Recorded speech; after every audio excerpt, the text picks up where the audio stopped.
All right. It's January 29th. GameEnthus podcast episode. Check some notes. 454. I'm one of your hosts here. My name's Aaron. Mike is also here. Your name is Aaron. I believe you. Yes. Tiny's also here. Also named David, or we just call him Tiny. Yo, hey, what's going on? How do we do this? It's been a while. I don't know. I'm gonna let Mike start talking because I don't know it's what a I'm mystery. doing. Who remembers anything after the time passes? Mike, what are you been up to? I mean, So if we're just gonna get into the recent who cares stuff, so I watched a couple of really questionable things recently. The first of which was a short, hopefully, and I'm going to say this ahead of time. I hope they don't renew this, because if they do, I might waste more time watching it, and it is horrifically bad. Okay. This show is called Blockbuster. It's on Netflix. Oh, okay. I've heard about that. It's of course, and I was like, oh, Randall Park's in it. Randall Park is awesome. In it. This is going to be great. One of the worst things I've ever seen in my life. And you've seen Halloween Ends, so that says a lot. Oh, yeah. Halloween Ends was a bad idea, but it wasn't a horrific movie. It was just a really bad choice. But as far as something to look at, it was interesting enough. A horrific movie, but that's beside the point. No, I mean, meaning it to finish off the Halloween series that way was a really bad idea. But as in a vacuum, as they say, I don't hate Halloween Ends as a movie connected to nothing. It's not great. It's not great. Believe me, I'm not saying it's good. I'm just saying it's not the worst movie I've ever seen in that regard. But I do agree with you. It was a stupid idea. Anyway, let me get back to what I'm talking about, which is a movie that was a TV show that was made for absolutely no one. And I don't know how this got made at all, because the premise is this is the fake version of the very last blockbuster in the world. So this is not Bend, Oregon. This is not based on anything like them specifically. There's some things that happen that are like, oh yeah, they also kind of did that, but that's not what's happening. Didn't he also do a documentary on that last blockbuster? They did. That was more interesting, and that wasn't very good. But Randall Park was also in that, right? No, that was. I don't think so. This is not Randall Park. I think that was just like a straight. We're interviewing the people who work there and own it or whatever.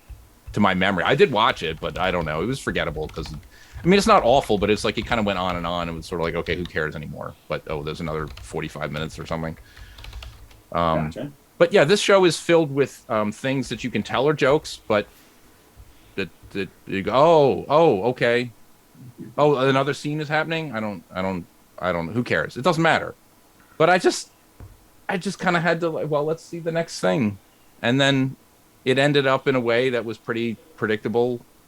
And you go, oh yeah, they're hoping for more of this, and I'm hoping that it doesn't happen because who cares? Anyway, I don't recommend people wasting their time, but it was on. Okay. And the other is that 90s show, which is by comparison 100 times better than Blockbuster, but it's also a show that's just like, well, did you like that 70s show? All right, you might think this is also fine. If you hated that 70s show, you'd be an idiot to watch this. Anything in between is like, don't have high expectations. When I first saw the trailer, I'm not going to lie, I thought, why? Because I remember they did that 80s show, which I don't remember if it was a direct spin-off, but I know it was a spin-off in name. It was a spin-off, right? Yeah, it didn't have anything related. But it looked, there was no. It was awful. There was no connecting thread. Yes, it was a short-lived piece of crap. This is like, hey, you remember Red being funny, being mean? He's there. He's not as mean to his granddaughter as he was to his son. But remember Clarence it's all Boddicker? understandable. Imagine him without a gun. It all kind of makes sense, and he's still funny, and that enough is for me to keep watching it. But the new kids are all basically essentially carbon copies of the original kids, with very slight changes, and that's fine. They're not. None of them are terrible. None of them are amazing. They're all, any one of them someday could become a name actor, much like a few of the original cast did. But I'm not expecting any of it. It's like, who cares? But it's kind of neat to see the connecting thread, and I didn't, it doesn't mean much. If they make more of it, I'll watch it. If they don't, I'm not going to cry. It was something to waste some time, and I didn't hate it. And that's it. I don't need much more than that, Instead of watching stuff that people recommend to me that they say is actually good, I watch stuff like this. That's what I do. Gotcha. So that's it. That's all I came to talk about. So good night, folks. I'm out of here. Okay. Aaron, what do you want to talk about? I started watching. I'm not sure when the new episodes come on, but I did start watching The Last of Us, the TV show. Saw the first 2 episodes. When does it come out? Wednesday? I don't know. Sunday? I think it's Sunday nights. It's Sundays. Yeah. Okay, so I can watch the 3rd episode. I'm enjoying it. It's funny. Did you play through the first game? Oh yeah, I did. Okay. I enjoyed it. Because I haven't. I don't. Oh, okay. I did get to a point this is way more likely for me to watch this and to go back and play the originals or the new remake. I don't think that's very likely at all. Which is funny because I don't even understand why they made a remake. But the first season is going to be what, 10 episodes? Yeah, something like that. Yeah. 10 hours. That seems like it'd be at least a decent chunk of the first game. Yeah, it would be because I think my complaint with the first game was I like the story. It's just after a while I'm like, I don't want to fight anymore. Every time I walk around and see broken bottles or bricks, I'm like, all right, it's another 20-minute thing I have to repeat because I keep failing of me bashing someone's head in. I'm like, okay. The game was fine. I just wanted more story at some points and less. And that alone would be a reason I would be more likely to watch the show than to play the game. Yeah, I'm enjoying the show, and it makes me feel like I know I defended the Halo show. I mean, I know that's fair. Okay, I mean, I get why people thought that show was a complete piece of trash because they hired people who didn't know anything about the games to write scripts for a TV show based on the games, and they went in all types of directions. I still found it entertaining, even though it completely disrespected everything that the games had put forward. I still enjoyed it, but I get why people hated it. I understand entirely why people hated it. I hated that show, and I'm still likely to watch a second season if it comes out. And Mike is gonna hate watch it.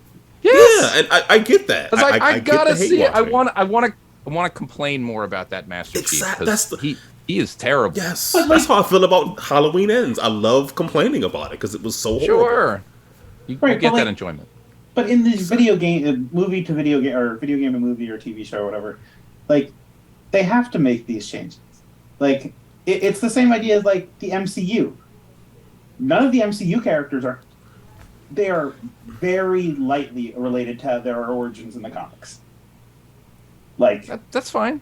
That makes sense. What they did with Halo, I've never seen before. They changed the story. No. They changed. Imagine if they bought the rights to Michael Crichton's Jurassic Park, and the movie was all about, you mean anything? Managing a hedge fund. That's what they did. The movie Jurassic Park is vastly different than the book. It is. The lawyer is the hero in the book.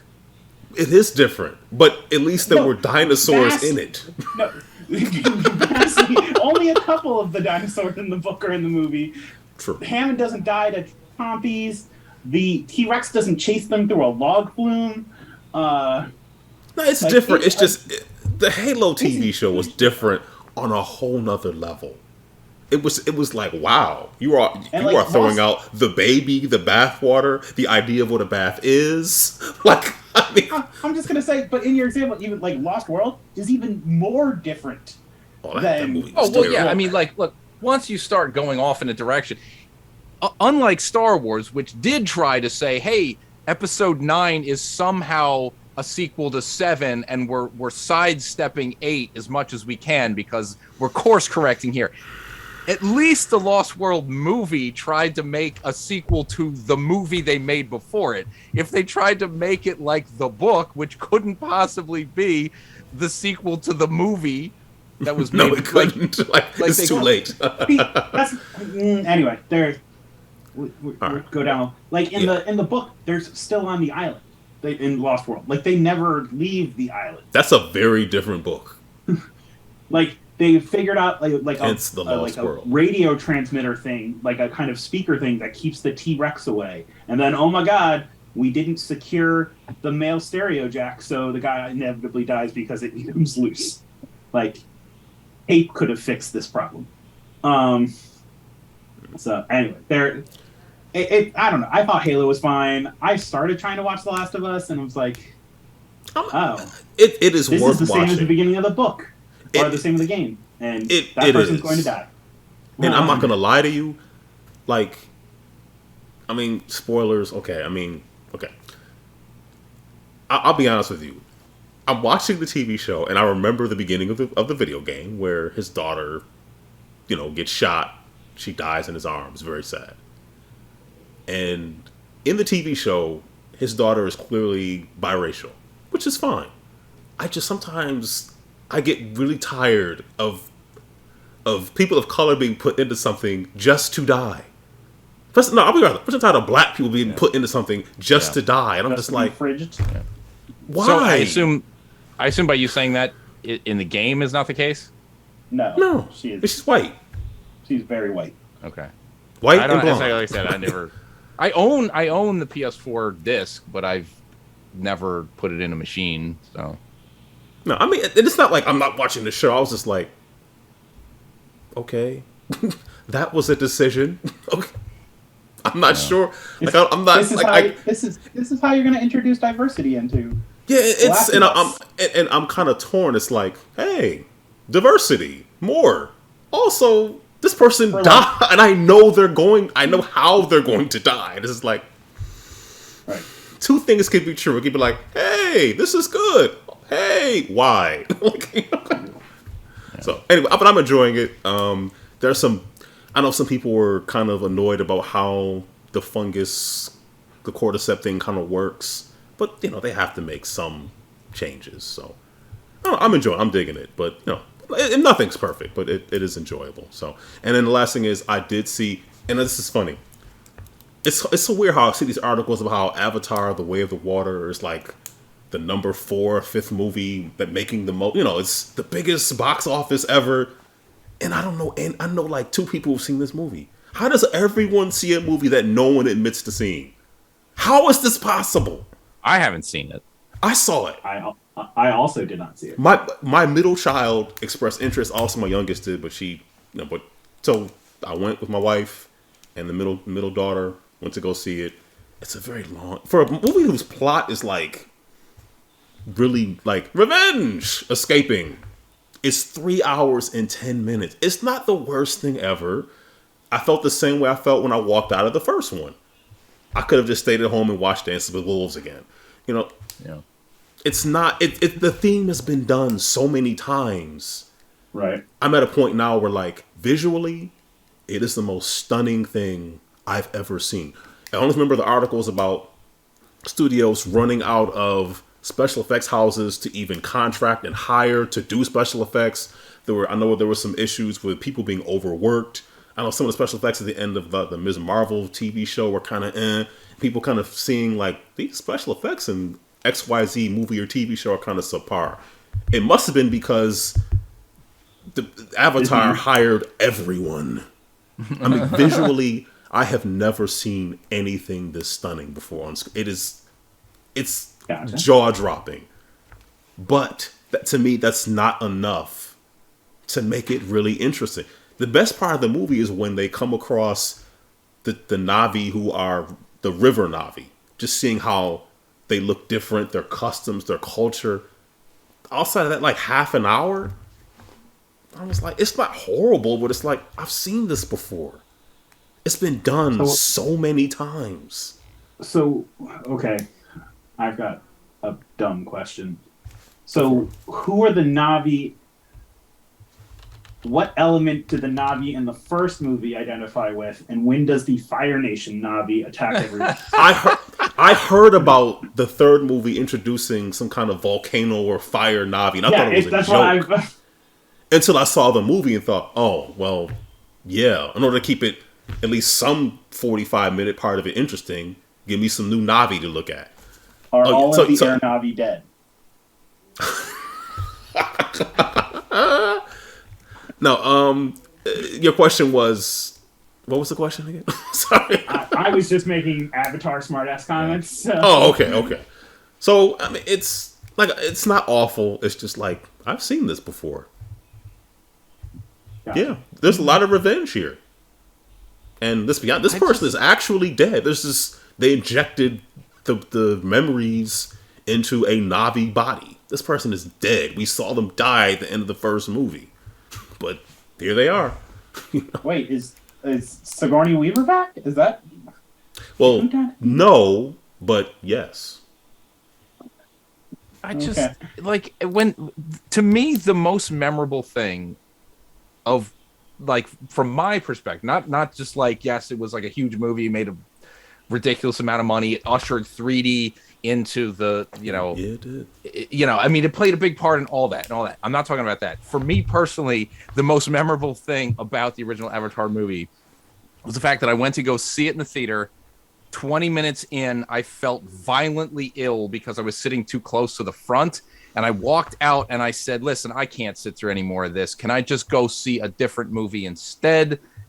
And they're like, "Oh, sure, that's fine." And I said, "I don't care about the difference in the money for the 3D. Just whatever. What's the next movie about to start?" And they said, "Book of Eli starts in 10 minutes." And I was like, "Sold!" And I went to go see that, and I loved it. That movie was pretty good. That was pretty good. We saw it in 3D too. So the Book of Eli was my favorite part of the Avatar. It's funny, we sat down in the theater and I was like, oh yeah, I did get 3D, this is sort of an aside, 3D tickets. And I told the middle has a job now. She works at McDonald's. She works a lot of hours at McDonald's. I don't know, she likes it. Her grades are so awesome, so we're like, okay, you get no free time, but you're making money. She spent no money. She just has money. Just accumulating, which is nice to save that money. Smart. And it's funny, this is a complete aside. I felt like pre-job. Because I asked her, I said, oh, hey, could you go and get the glasses from... And this theater is getting ready to close. It's a Regal Theater, one of many that are closing, unfortunately. And in the past, if I said, hey, go ask somebody something, she's like, the teenage response of, why do I have to, blah, blah, blah. And then also I don't want to assert myself. I don't want to talk to people. But because she works now and works with the public, I said, hey, could you go do this? She's like, all right, I'll be back. Got the glasses, came back. I was like, wow. Life experience. It I was like, shows you that not everything is scary or unpleasant or it just hit me when she did not complain about it and just went to go do it. I was like, whose child is this? What is this? This is wonderful. Yeah. But anyway, we saw it in 3D. It was fine. It's just I don't understand how this movie makes so much money, but no one admits to seeing it. No one's. I don't get it. I'm done. It holds. It just doesn't. There's nothing about it that makes me. Yes, people who podcasts listen to, whatever, people see it and they're like, oh, it was a great experience. It flew by. Didn't feel like 7.5 million hours.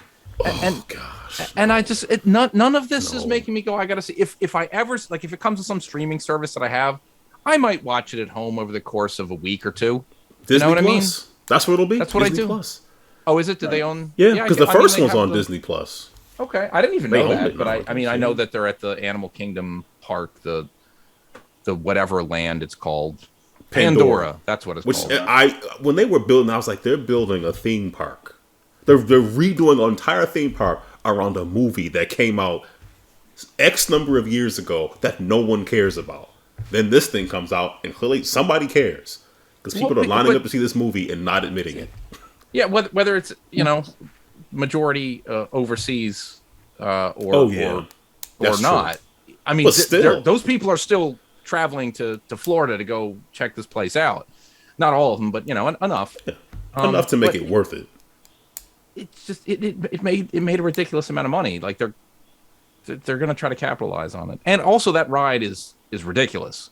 I didn't like it, to be honest. The ride at the Avatar ride, because I thought it was too intense.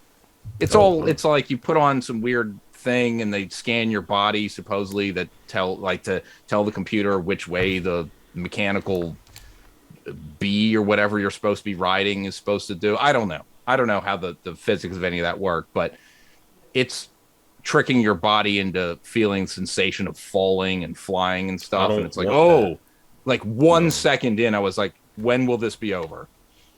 So much like my experience with most VR. To answer your question from earlier, Forest. Okay, so I was just trying to figure out again where the air and fire tribes are going to come in, because apparently Avatar: The Airbender had to add the Airbender because they were worried about Fox coming after them for their Avatar movie. Yeah. Well, they should. I mean, they got to do something. So if Avatar, the Blue People Avatar, is just going to steal everything from other Avatar, I'd just like to understand the time schedule. Yeah. That's it for me, though. So, what have you been up to? So I moved. I mean, both of you have been to this house. So, but I'm shocked. It's a nice house. Yeah, just be surprised. So, and we're still in the process of unpacking. So yeah. So playing the game, I assume, unpacking. Yes, that's 100% it. That is the process. It's not the 20 cardboard boxes I put outside today for recycling. So yeah. So I mean, moving into a new space and figuring out where everything goes and living with a significant other. It is an adventure and a lot of lessons. So, but yeah. So that's as of the new year. We did Extra Life and we streamed it and we raised I know over $5,000. I can go look at what it was, but so thank you everyone for participating and helping. Yes, thank you very much for the donations. Yes. It was I mean, another successful year. I mean, exactly. What more can you ask for? It was still good though. Yeah, so I mean, and in a coincidence, the Extra Life team was already up for this year. But my significant other's work was running a giving December. They encourage people to make donations, and part of that was if you made a donation, did the matching through the company, and one person would get picked out, and they donate another $1,000 to that charity. And my significant other got picked.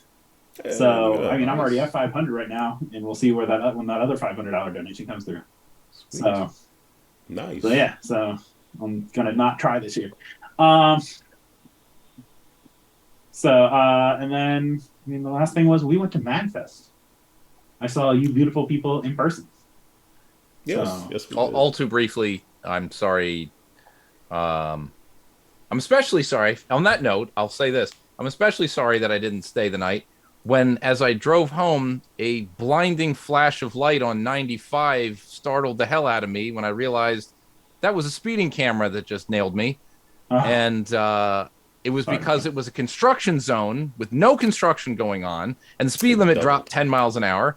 And I don't know. I don't know if it's actually going to mail me a thing or not. But anyway, if they do, and I have to pay that fine, I should have put that money towards staying over at MagFest instead, and all would have been a better time. So, hey, some mic is better than no mic. So we were happy to see you. Yes, we were happy to see you. Happy to see Joel and Melissa. Right? Lauren. Sorry. Does he listen to the show? Because I don't. I guess we'll find out. We just became Facebook friends, and I was like, wait, no, is it? Yeah. Anyway, remember I was talking. That's going to be my excuse. So yeah, we were happy. I mean, to see everyone, and then Janny and Aaron and myself split a room. Keena came down for a little while, which I don't know why I wasn't actually saying her name because we've already talked about her before on the show. So yeah, so I mean, I enjoyed MagFest. Like we got to go to a couple panels. I won MagFest Jeopardy. Uh, Nice. so I knew that, but nice. So I was very happy about it. And Jenny was tweeting play-by-plays or whatever, which I appreciate once I could look at my phone. So yeah, so I mean, I think we had a lot of fun. I missed going to MagFest, and now Too Many Games has announced their dates, so yeah, we got to figure out that. Yeah, piece. you'd been one year further behind all of us because you missed the 2020 MagFest. Yes, Oh, yeah, yeah, with the flu. So yeah, but yeah, no. And yeah, Too Many Games now. We'll see. There are people going. Continuing on quickly with the MagFest thing, I was thoroughly impressed with the Swag badge.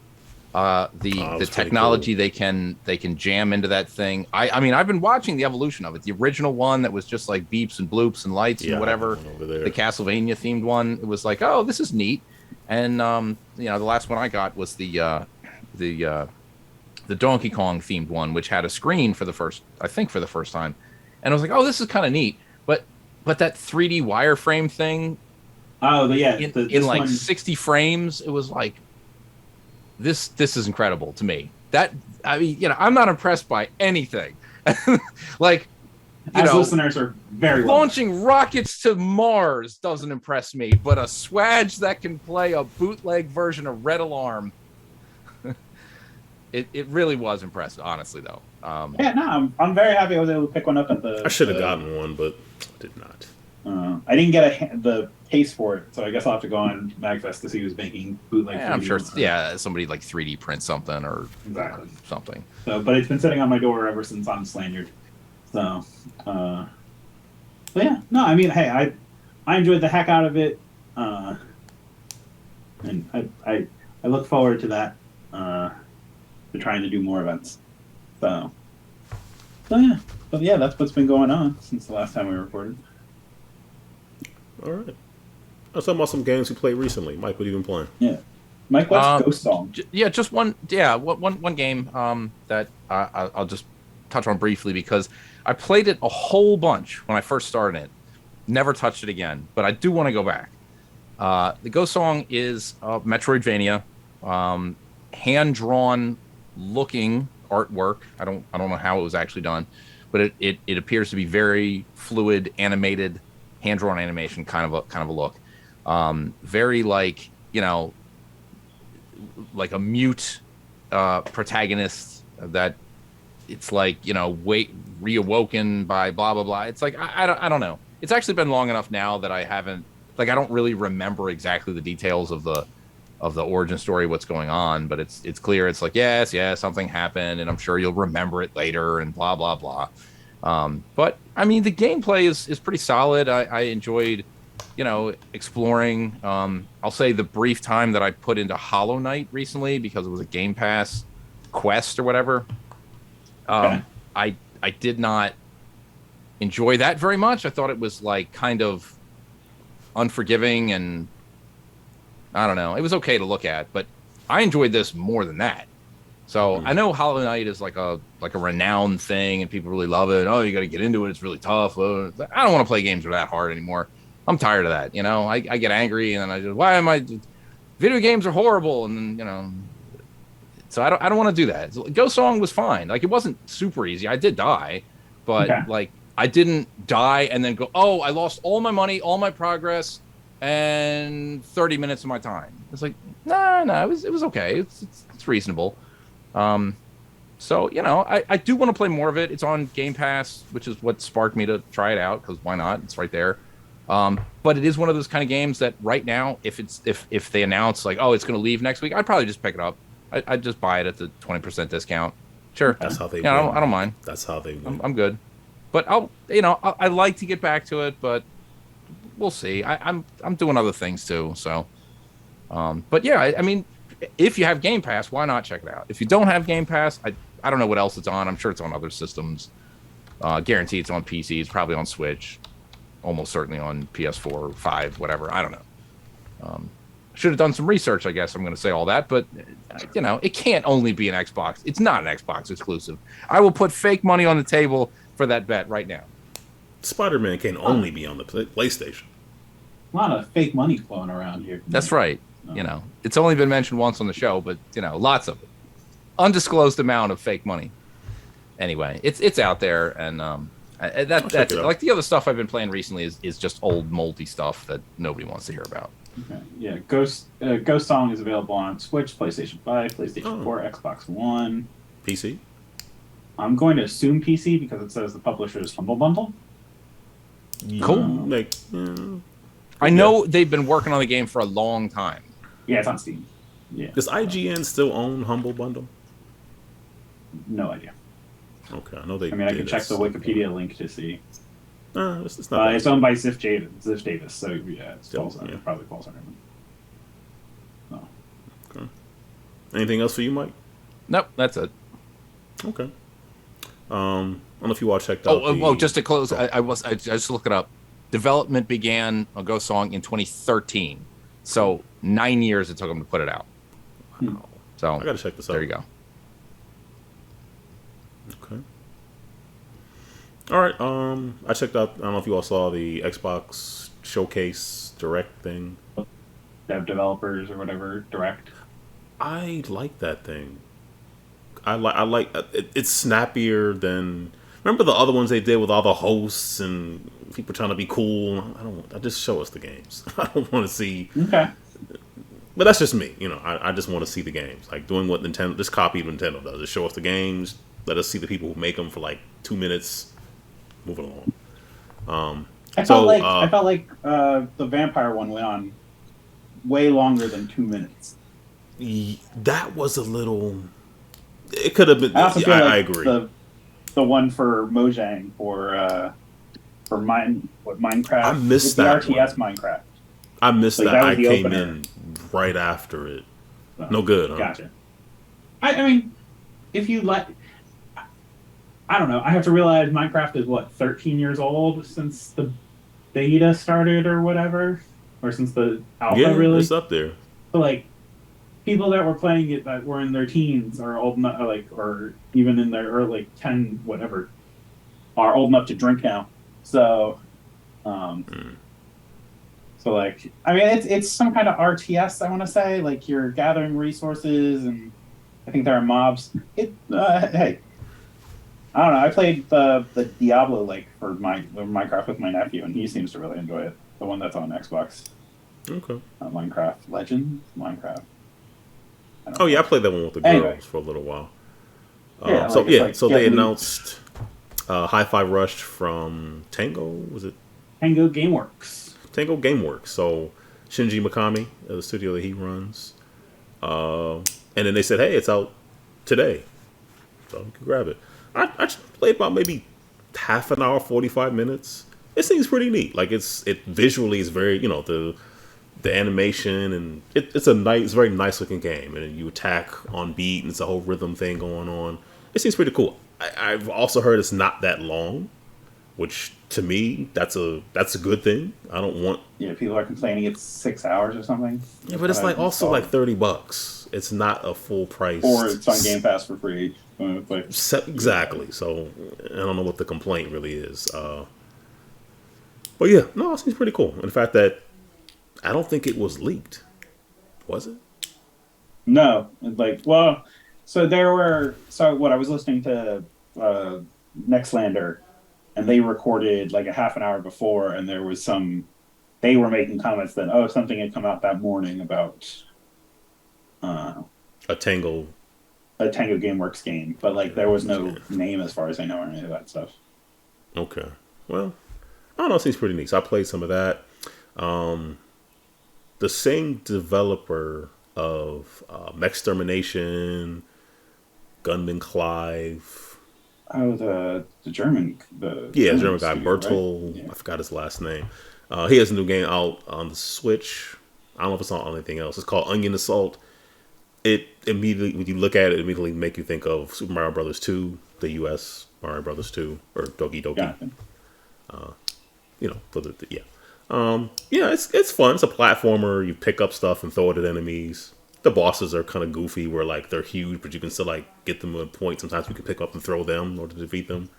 It's a fun game. I don't know. I'm enjoying it. It's kind of cool. Checked out GoldenEye on the Xbox and on Switch. Shout out to Mike J. I'm in his Nintendo Online family, so I got access to it that way. I cannot fathom why they could not have launched that game on Switch with a control scheme that's usable. It just seems odd to me how you release a game with a control scheme that literally no one can use. Like, I don't know how, I can't, I just don't understand. Doesn't the control scheme support if you have the N64 Switch controller? That's not a viable, that's fine. But that's not something that, they advertise that thing to, like, the nostalgia. I mean, it just doesn't make sense to me. They could have done anything. It's unplayable. Unless you change unless you change your controls at the system level. It is literally unplayable.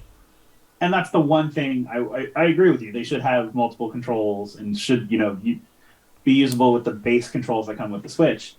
But at least you have the option to make those changes and make it work for how you would like it to work.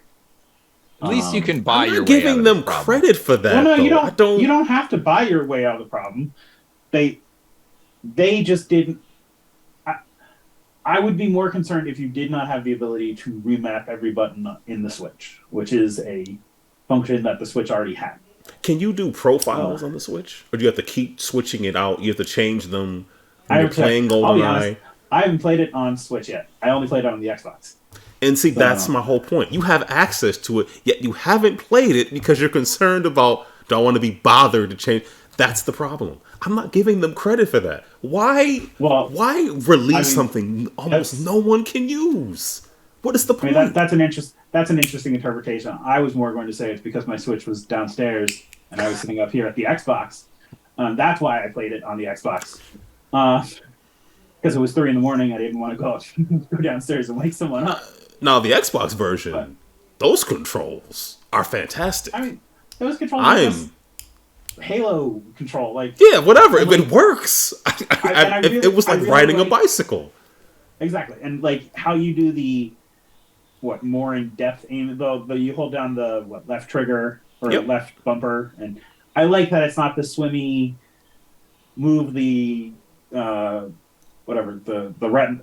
reticle, and then the gun kind of slowly fall like it does on the original N64. They're tied together, so when one moves, the other moves. So that's real cool. I really enjoyed that. I played through the dam level. I got to the second one, and then apparently did you take the dam tour? I did take the dam tour. I just didn't blow up all of not all of the whatever canister things had blown up when I walked out the door, leaving Alex Trevelyan behind on the second level. So did you shake hands with Sean Bean and said, "Thank God I'm back," and we kicked Daniel Craig off of this dam? I did. I mean, he was full Queen and Country, James. So I like that version of GoldenEye too. I played through. That's one of the games I played through during. I played more of that GoldenEye than I did of the N64. One level. I have it for the Switch. I mean, I'm sorry, Switch for the Wii. For the Wii, but you can.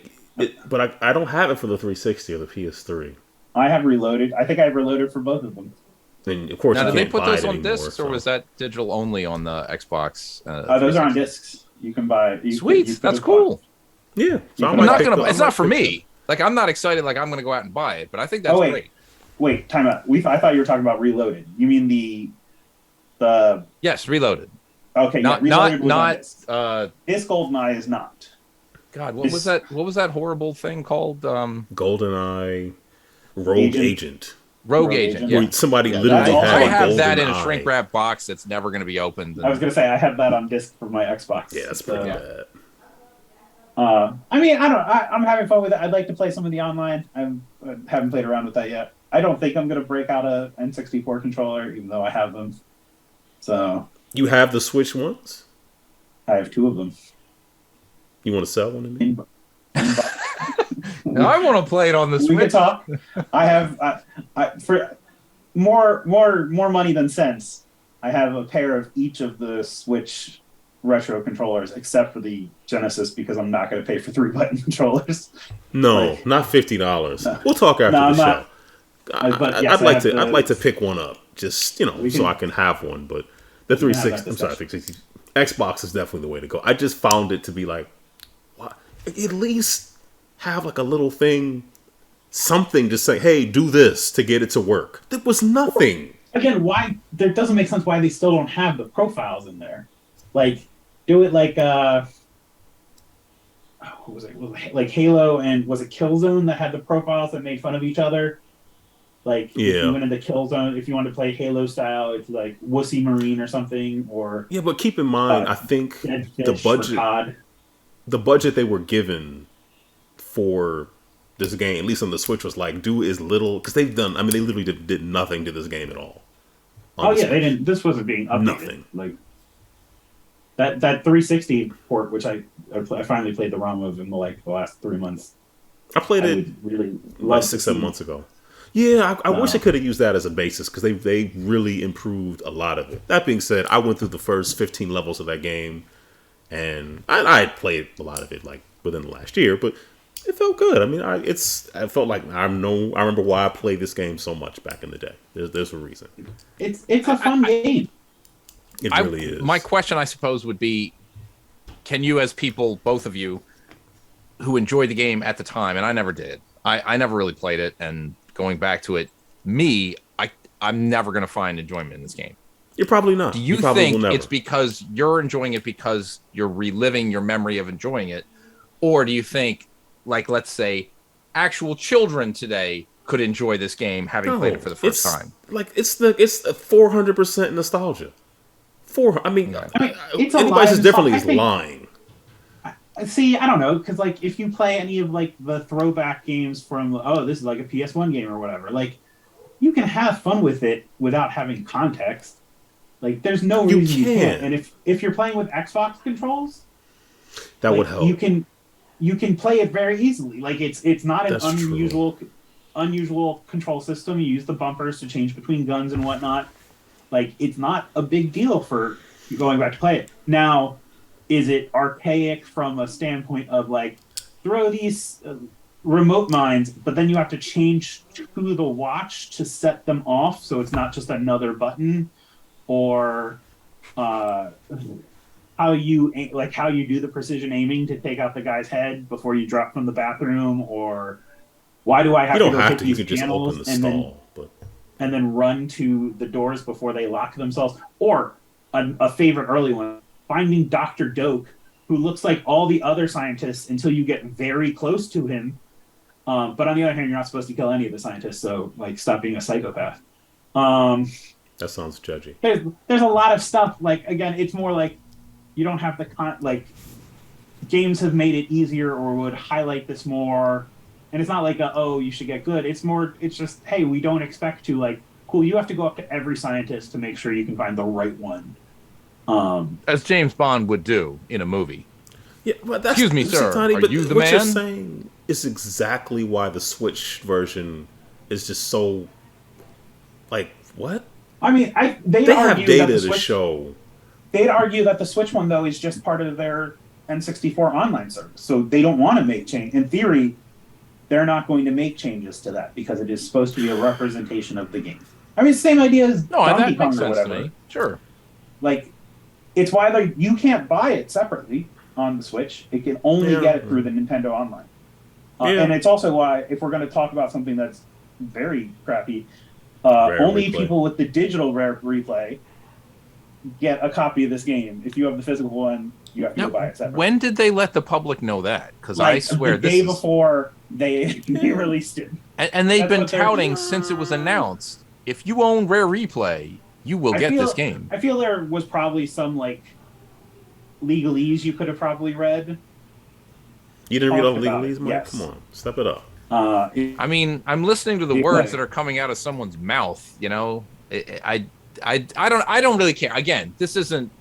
I own a physical copy of Rare Replay, but I also have Game Pass, so I can go play it. It doesn't matter to me. I'm also probably not going to play it, but I might. I mean, just talk about the Xbox version, the controls are very nice, feels like Halo, whatever.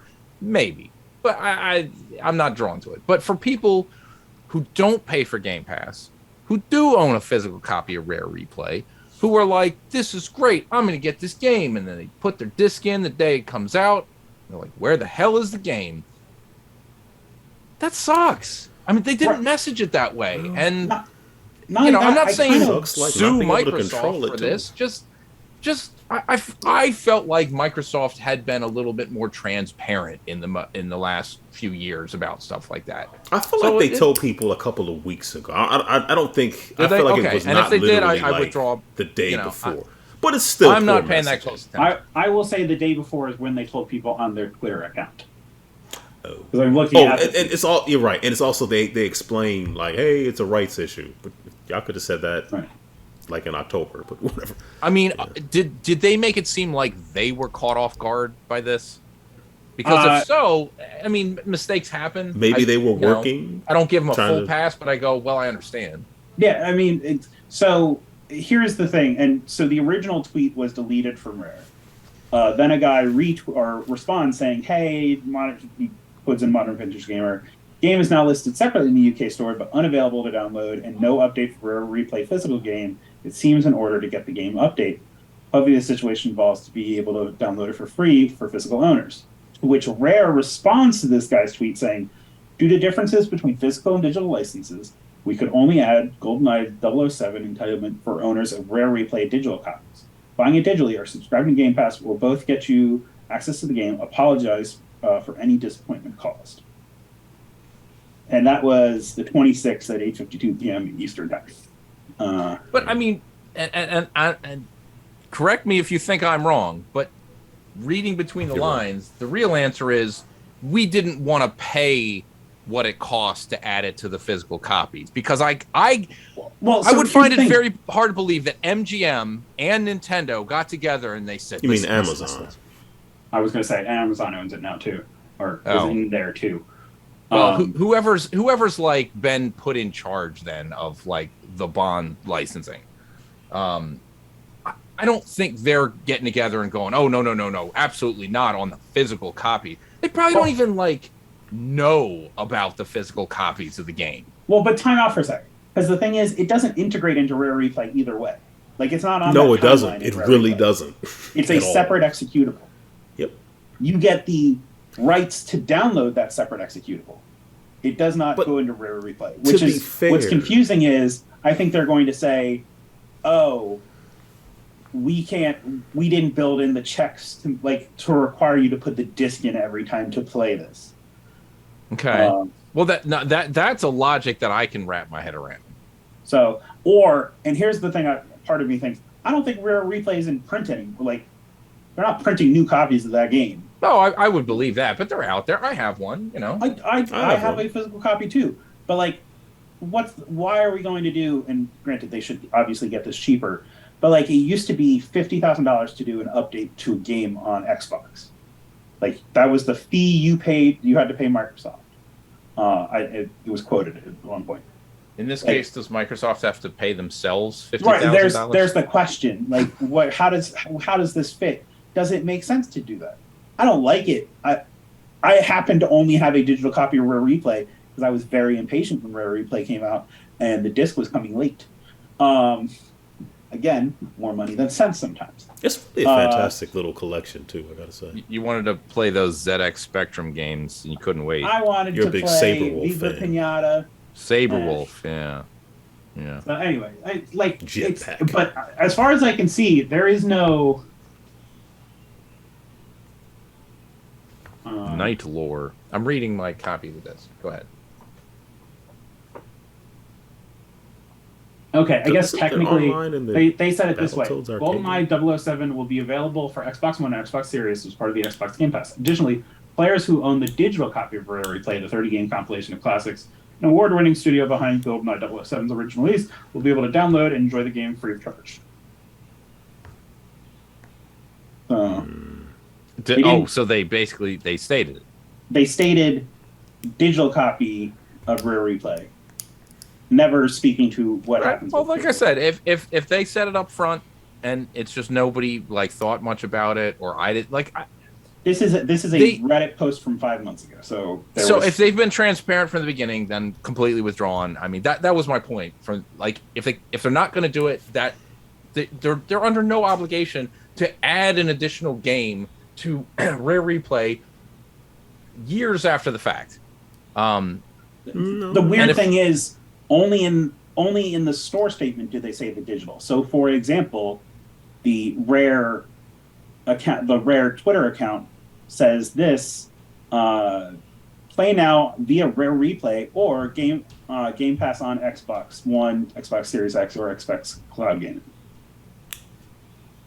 I would say, were unclear in their messaging. Yeah. And that, I mean, again, all about what it is to me is don't set people up for disappointment.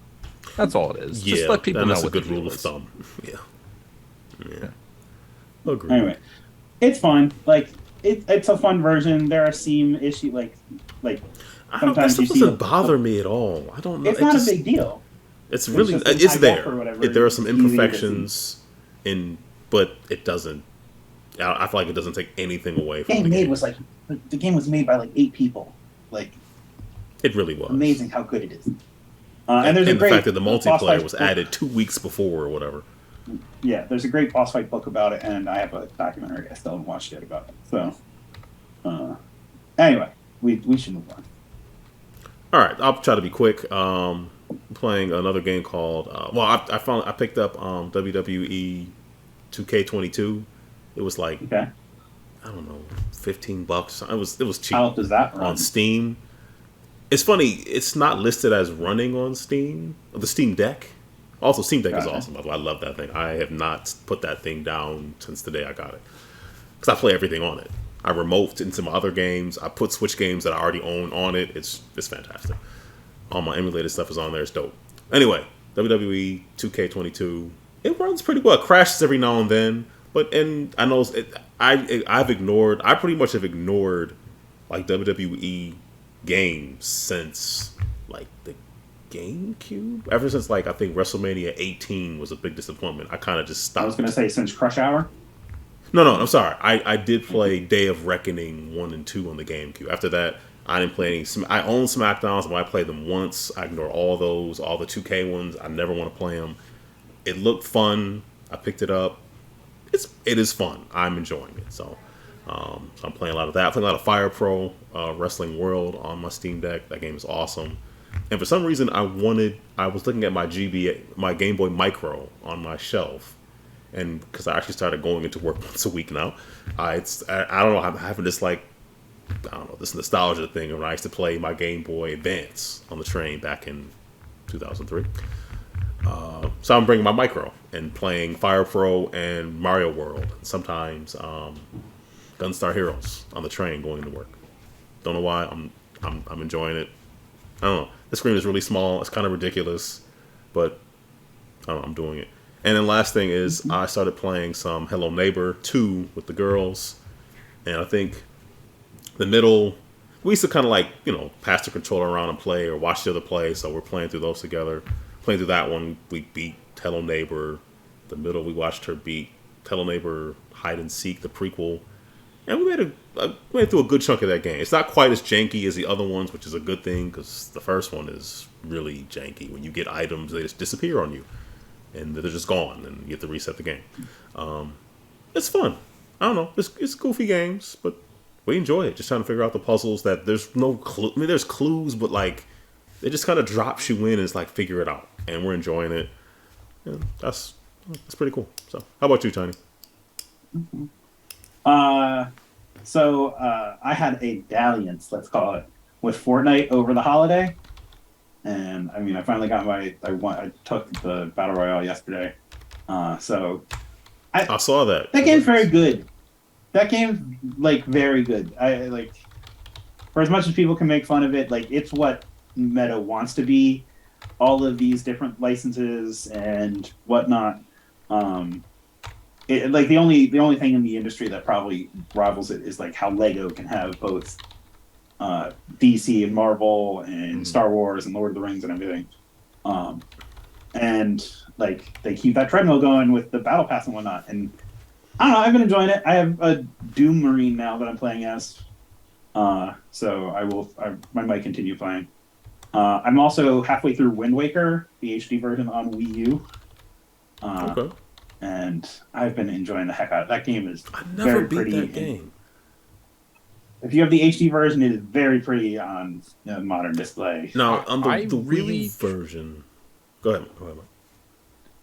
all I was going to say is about the controls. I tried to play that game. The camera controls in that game are very Oh, I haven't had an issue. hard to take. I mean, like the left and the right is reversed from normal, if I recall. Without any ability to change that, I'll have to double check. I haven't noticed that. like a lot of that era game, that's the way those were. Like PS2. Are you talking about the GameCube version of the game? I am talking about the Wii U version. That's the only. I've never played the GameCube version at all. Gotcha. Yeah, I haven't noticed it, but I will go back and check. If you ruined this game for me, Michael. Hey, if you're playing it fine, you're doing it right. I just like. I mean, I thought I could get used to it. I just gave up. I don't.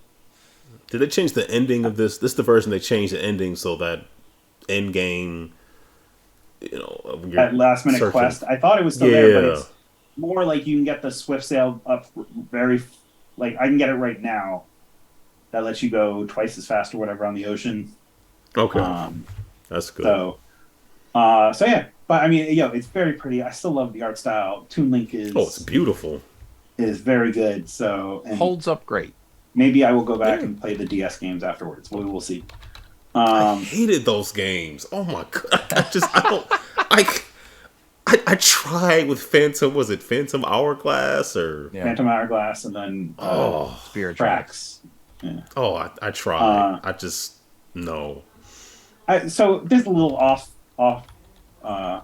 topic, but I wish and you can play. I think Phantom Hourglass is on the Wii U Virtual Console. I think it's one of the DS games that got brought to the Virtual Console. So I'm looking forward to playing that. I wish there was a consoleized DS 3DS, and I'm out of it. But I wish there was a way to more easily play them on a TV screen with here's my cartridge and I can pop it in, and I don't know, I need a drawing tablet or something. Or just play it without a cartridge. Anyway, go ahead. Yes. So, I mean, I'm also looking at this is there a consoleized PSP? Because we were talking about it before the show. My PSP disk drive looks like it died. Well, yeah, that one model has audio video. Well, there's the one that has it out, but that's still a component. Is there a HDMI pop the disc in? Because the PSP could support PS2 or PS3 controllers. Yeah. So someone has to have come up with a somebody's made that kind of thing. Or you could just output this. So anyway, so I was looking at that. I also wanted to play Epic Mickey, so I started replaying that using the Wii U. Really? That game's fun. It's fun. So part of it was I'm sitting down playing it, and Kina walks in, and I start telling her the story of, and Mike, you can confirm this since you're the sports guy, that Al Michaels got traded from ABC to I think to NBC, or CBS, one of the two, so that they could get the rights to Oswald back. Mike, do you not know the story? Yes. I had heard that. I have no idea how true that is. It is true, because I went and looked it up and I started explaining. But yeah, ABC, to get the rights to Oswald to use him in this game, traded Al Michaels, the sports commentator, from their sports coverage on ABC Sports to, I thought it was NBC, it might be CBS, I forget which one. The more you know. To be able to get the rights for Oswald, the rabbit. I've never heard this. I don't know. This is bizarre. Which is why you brought it up, sure. Was that a gaming historian thing? Is that what that came from? It's a fun, dumb... how ESPN traded Al Michaels for Oswald the Rabbit. This is on ESPN's website.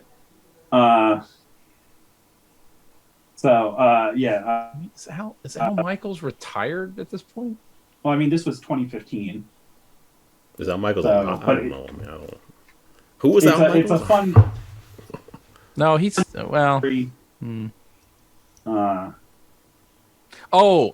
that's right. He complained Because he was doing Thursday night football games, which was Amazon Prime exclusive this year, and he complained that he had to do these games that were all garbage. It's like, well, is that a direct they're quote? paying you from money to Al? talk about these games. That's Right. That's So a this pretty is, good this gig. is from I'm just saying. George Bodenheimer, the former ESPN president. The first thing I did was call CEO Bob Iger to give the news. A couple days later, Iger called me back. George, I'd be willing to let Al Michaels go if you can get us the rights to Oswald the Rabbit from NBC. Who and what is Oswald the Lucky Rabbit? Responded the president. Well, it goes back to the very beginning of Disney, blah, blah, blah, blah, blah. So, yes. If he didn't know the turns out- value of it, is that a great way to negotiate? Why not just you come to in Mike's low? point, apparently, Al Michaels was complaining and whatnot. They were not happy with him, it sounds like, in further. So yes, he got traded for Oswald the Rabbit. At the end of the day, the Walt Disney. OE and some raisins. So anyway, I mean, Epic Mickey is a game from Warren Spector from not Looking Glass, Breakpoint. It's a sequel to System Shock 2. Yeah, they're very closely aligned. It works. The first one was very good for the Wii, and after it sold very, very well, they decided to, for some reason, bring it out on all platforms. Imagine which that. worked less well. So I have both of them, and I didn't realize they were on Wii U and Wii, so I actually ended up picking up a copy of the second one for Wii at MagFest, and then coming home and realizing, I have it on Wii U. So, we'll see. Spent. I'll keep going through that. They're still fun games. I mean, it's a adventure platformer. You can use paint to either fill things in or paint thinner to delete them from the world. And it still looks good. The art style is very good for a Wii game. Which kind of means it's in the Roger Rabbit universe because, paint, thin, and dip, it's all the same thing. And then the last couple things I'll go through quick. Me and Keen are playing through The Quarry, which is, let's see how many kids we can get killed at this summer camp. You're aiming for a high number, right? Is it as good as their previous game? So it's from the same people that made Until Dawn. We're very much enjoying it. Like, it is, like, the thing is, we haven't finished it. We'll see how related it is to Until Dawn, because there's stuff going on that I'm like, this seems very familiar. So like if they come out and say like, oh my god, it's in the same mountain range, I wouldn't be surprised. But there's a ski lift. Like, oh look, there's the slope, and you just haven't been looking that way the whole time. So Marvel's Midnight Suns. Hey, if you want to play Marvel XCOM, I'm having fun with it. They just released Deadpool, and I think I have the gold version that comes with the season pass. It is both XCOM and then Fire Emblem 3 Houses, because you and your Marvel superheroes can become best buddies. Did you want to hang out with Captain Marvel or Spider-Man? You can do that and become very friends. You just can't sex them up. So, it doesn't go as far as some of those other games. And then Chained Echoes, which was a game that came out late last year, like 2 weeks before the end of the year. RPG essentially made by one guy. Has a lot of throwbacks to Final Fantasy VI and Chrono Trigger, but also you have giant mechs that you can play in. I'm enjoying it much. It's on Game Pass. I have it on both Xbox and on the Switch. It's very impressive, and like it came out late. Like I think Game Informer just put their review up for it maybe Wednesday this week, because it came out at such a weird time. So if you get a chance, you should check it out. Again, if you have a Game Pass, it's up on there for PC and Xbox, I believe. So turn-based RPG turn-based in the same strategy like Final Fantasy X. Like everyone has bars, and you can see them filling up when they can take. So at what active time battle would that be? And then I got the Backbone, which has made playing stuff remotely very cool. So okay. Yeah. The controller. Okay. So So yeah, it's made it very interesting for like if I'm sitting You in too bed or good to whatever. just attach a Bluetooth Xbox or a PlayStation controller to Oh, your I had phone? that before that, but someone asked me what they could get me for Christmas, and I said, "Hey, I'm looking for this if you want to get it." So, Oh, all uh, right. yeah, so There I you got go. that. But so like, here's the weird thing. You know what grinds my gears?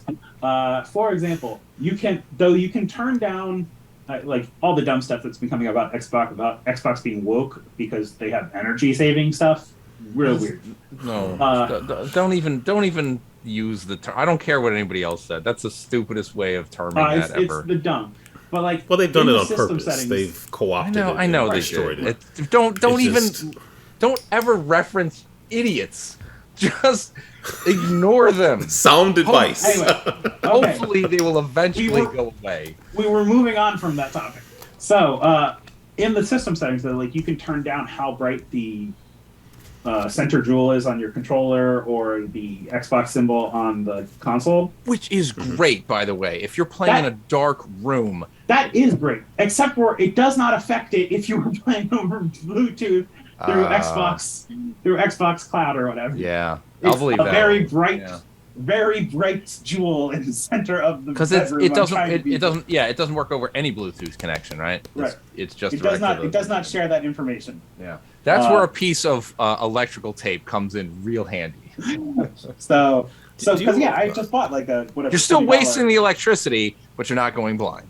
Yeah, I bought a $20 thing to like hold my phone on top of the controller, and then I'm trying to like, how do I turn this down? I don't want to like wake my significant other up with it, and it's like, oh, okay. Like I guess I have to like hide it under the bed sheets to try to play. Like I'm like, this is dumb.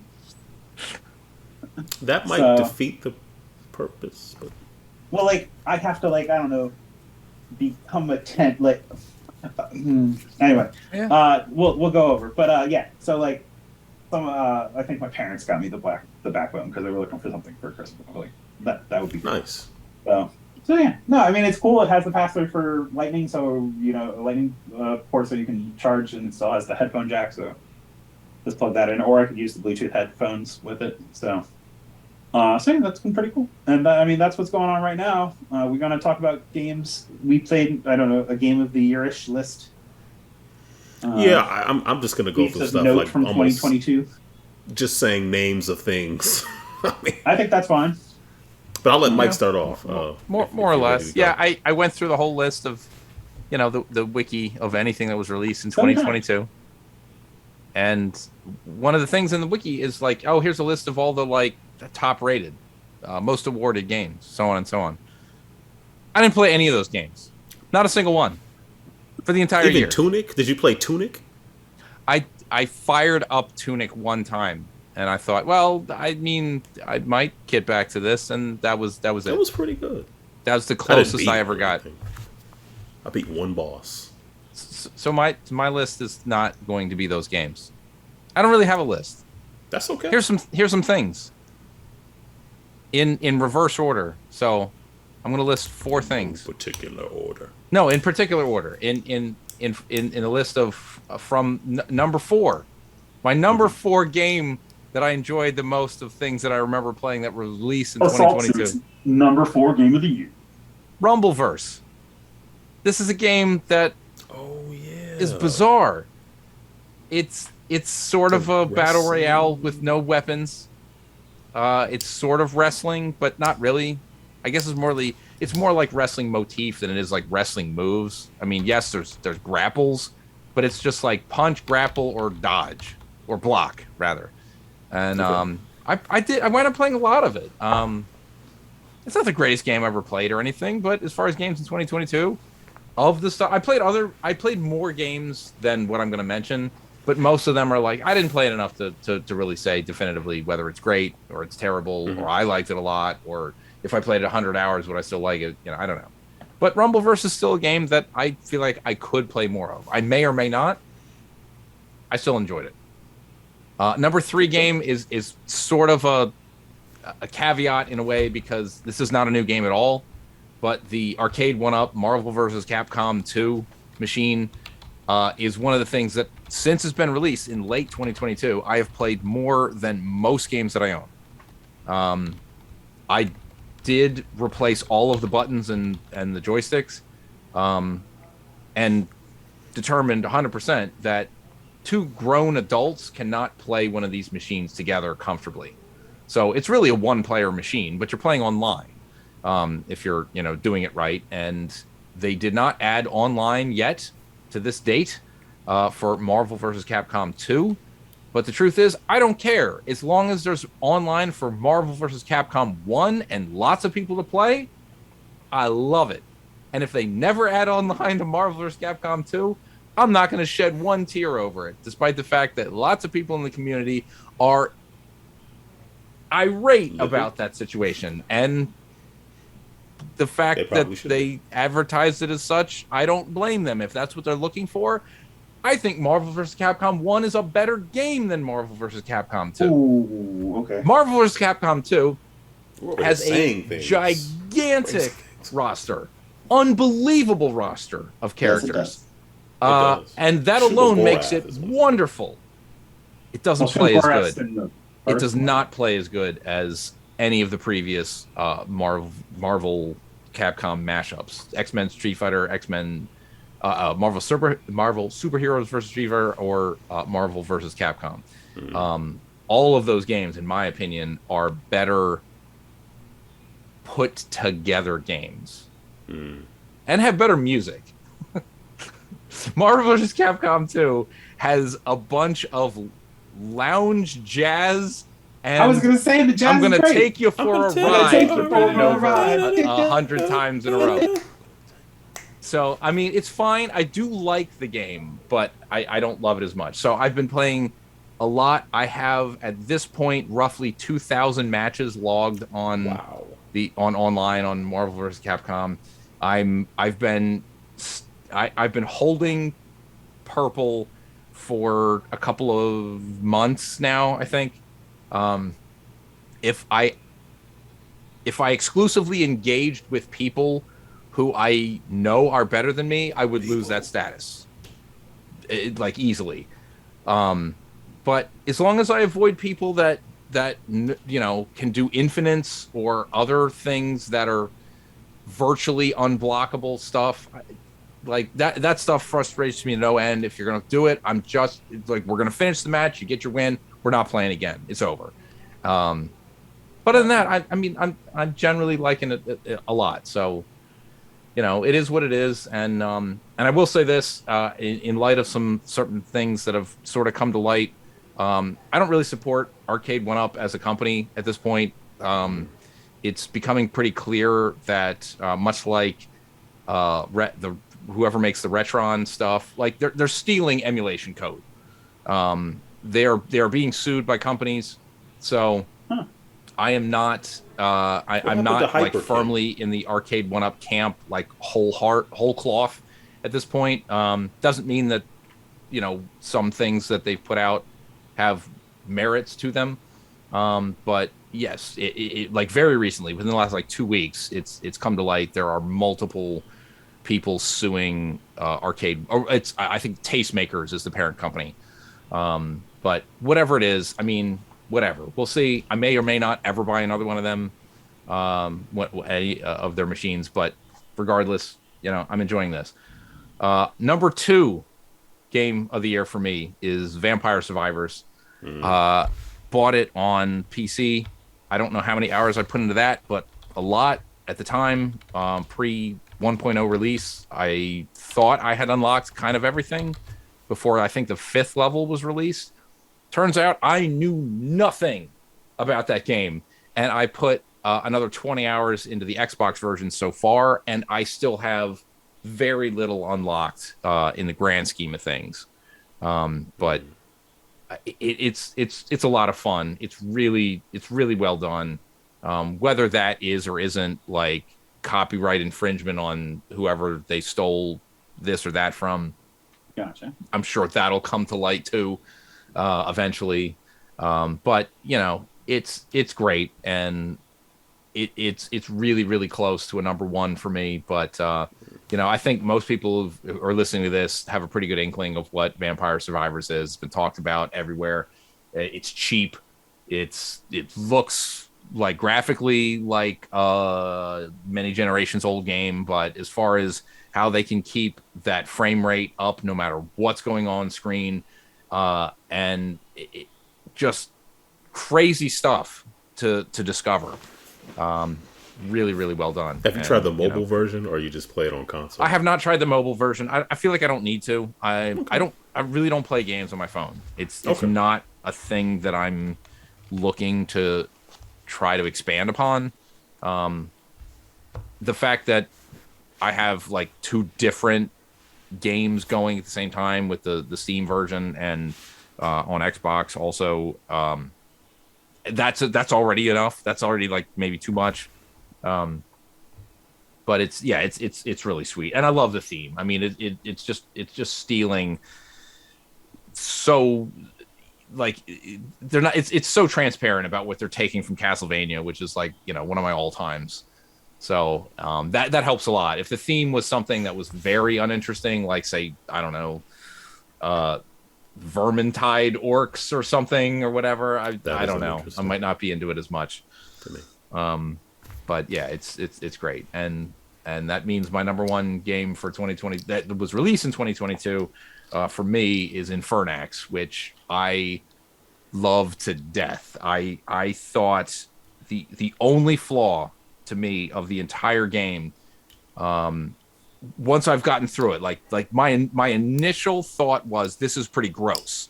There's some really graphic art that was initially a little bit off-putting, but getting past that, as far as the gameplay, as far as the stuff that's in there, the Metroidvania aspect of stuff, the 8-bit Nintendo art style for all of it, the music, I love all of that. And then once I really realized just how much stuff they packed into this game, how many paths, how many different like directions you can go depending on not just choices, but like which way you go when and stuff. I never saw 60% of that. But when I looked it up online, I was like, I can't believe it. And the only reason I didn't pursue every single path on there is because I knew if you screwed up one aspect of one thing, you missed out on reaching one specific path that you may be going for. And that kind of bummed me out, so that I'm like, well, I've kind of already seen it now. That may be enough, because it's too much time to just put into a run. It's because it's not really run. It's a full game, as opposed to your roguelite kind of a thing where it's like, oh, a run would be like 30 minutes. It's like, no, a game is like 10 hours. And if you screw up your game, you're not going to get the thing that you want. So I'm like, do I want to just sit there with a guide to ensure that I get it, or I just look at the YouTube video and I actually see it? But what I see blew me away. I mean, just incredible. And did you talk to them? It's another game that Magfest. I'm sorry. Go ahead. Did you talk to the I guess the designer or the developer at Magfest? I did so little. Like while I was there, like for the most part, I went to the arcade and I took one really fast lap through the indie section, and by that I mean I never stopped walking. Okay. I mean, I was there for essentially an hour. So sadly, no, I didn't. If I had seen the booth, if they had a booth that maybe know they were the Infernax guys or whatever, I absolutely would have stopped by. But just again, themes that are very, very reminiscent of Castlevania, has a lot in common with Simon's Quest, including a little Easter egg that gets you killed. It does. And that was really fun. But it's just, music is fantastic. The artwork is amazing.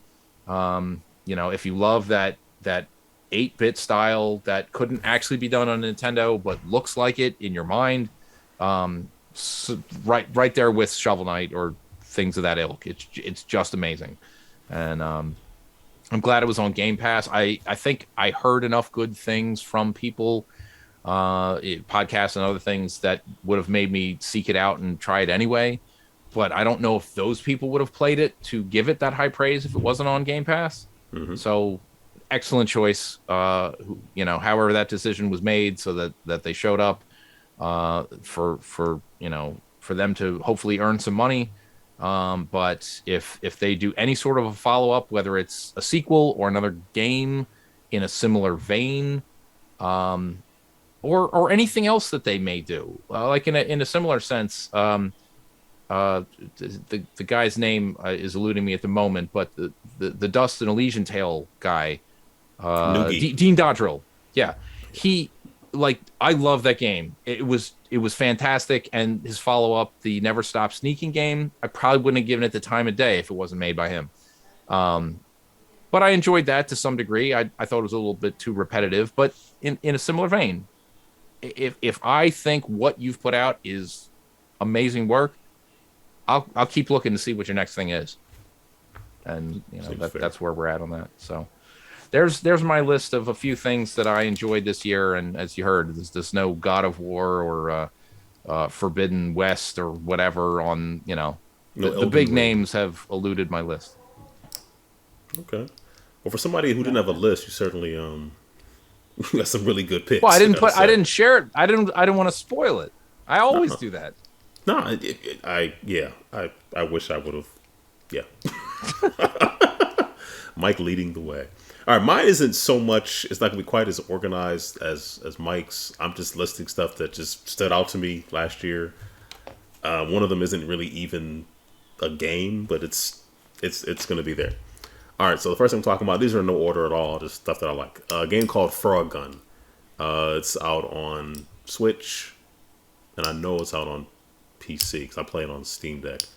This is a game that's sort of, now there's a lot of games come out that sort of look like they're N64 games, or maybe Sega Saturn, maybe PlayStation 1, in that, around that time frame.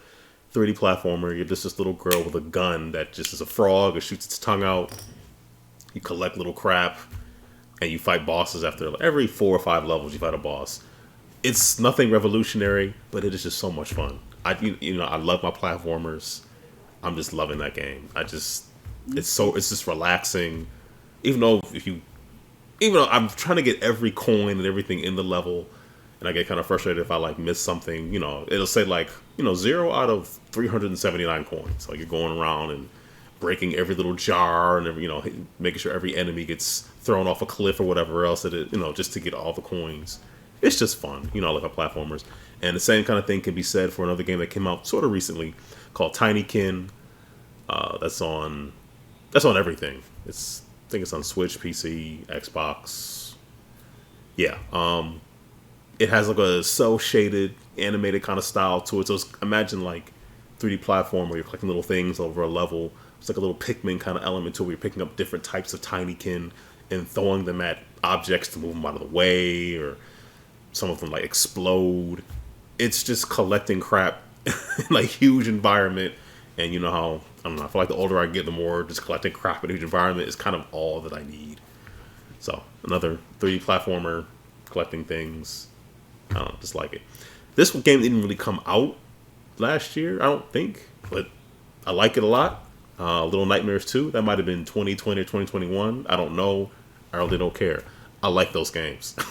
I had fun with the first one, and the youngest and I, and in the middle, towards the end of the year, we kind of ran through it all and finally finished it up. Fantastic game. It's funny, they're watching Corey Kenshin, these other YouTubers, they're watching Let's Plays of games, especially the middle. She watched a Let's Play of Detroit Become Human, a full series. She watched The Walking Dead. I'm thinking, I played all these. Half the games I've played. I'm just sat and watched me play them. That exactly. Or I said, why don't we just play them together? No, I'd rather just watch it. Okay, sure. So, but whatever. That's fine. That's what she wants to do. So, yeah. So, Little Nightmares 2. This game was on. I'm just mentioning it because it wasn't my favorite thing. I was enjoying it. I want to get back to it. But I was a little disappointed by it. Stray. I actually picked up the mid-tier PlayStation whatever subscription for that game. Okay. Never finished it. I meant to. I did not think it was going to go in that sci-fi direction the way it did. It's not that I don't dislike it because of that. It's just not really what I expected. I thought it'd be more about like, hey, you're a cat kind of doing stuff. You being a cat, not with a cat with like a weird backpack with a weird floating drone on the back of it that shoots stuff out. And that's fine. It's cool, but it's like, this is not what you marketed this game to be. Not that it's bad. It's just like, not quite what I wanted. What else? The Steam Deck. It's not a game, but it's a device that I did not. Related. Yeah, I did not think I had a use case for it at all. I still really don't. But I'll be darned if I don't play that thing every single day. I am loving the Steam Deck. It is fantastic. It's not a perfect device. There's some quibbles and qualms I have about it, but you get a little finicky sometimes. But it is, it is my go-to. Would one of your qualms being Valve shipping methods? Yeah, finally getting the third one. Yeah, like the first one. in your case, in your specific case, yeah. Yeah, it was hard to get one. Yeah. I finally did. It was hard to get the one that you paid for. Yes, exactly. Yes. So yeah, and then last, sort of last. This isn't a game per se; it's more a service, free or otherwise. Board Game Arena. I feel like early on in 2022, I mean, I got introduced to Board Game Arena a couple of years ago, liked it, played it, but they have added so many games on that thing. It is ridiculous, and I mean, I feel like at a peak. Because I paid for the premium service. It's like $30 for the year. I was in maybe 12 or 13 different asynchronous games. So yes, you can sit down with somebody and play it real time, or you can just play a game, take a turn a day, or there's no time limit at all. Almost any given point, I'm in at least like 7 to 8 asynchronous games, and it is a fantastic service. I don't know. Like some days I wonder, I'm like, that game just came out, it's on BG already. Okay, great.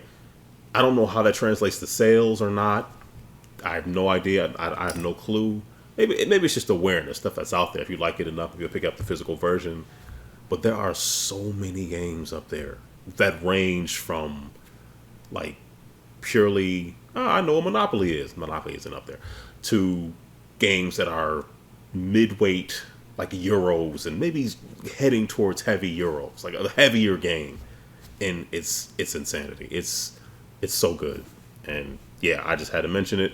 And last thing I want to mention, but I'm gonna let Tiny. There's actually 2 things Tiny has on his list that one thing. This is one thing that I do every single day, without fail. Oh, I know what you're gonna say. But I'll let you go into your list, though. Please go ahead. Okay.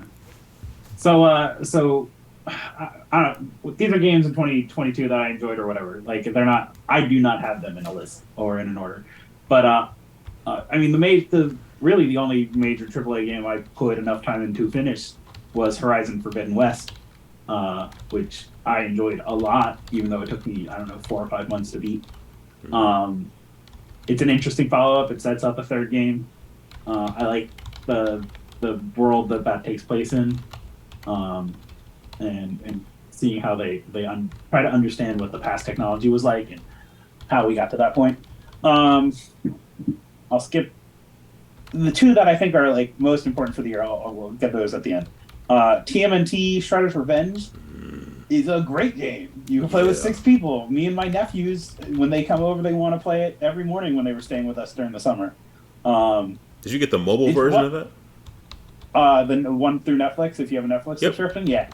So I downloaded that too, and I started it, but I didn't really play much of it because like I played through most of the characters are their highest level on my Xbox version, I think, or the Switch version. Forgot which one. That game's great. Like it's wonderful. It's a throwback beat 'em up. How the stages progress and whatnot. Even seeing the updates they've been doing to it. Like I enjoyed the heck out of playing that game. And unlocking Casey Jones at the end. Like the only issue I have with that is cool. That's a 7th character now I need to go play through.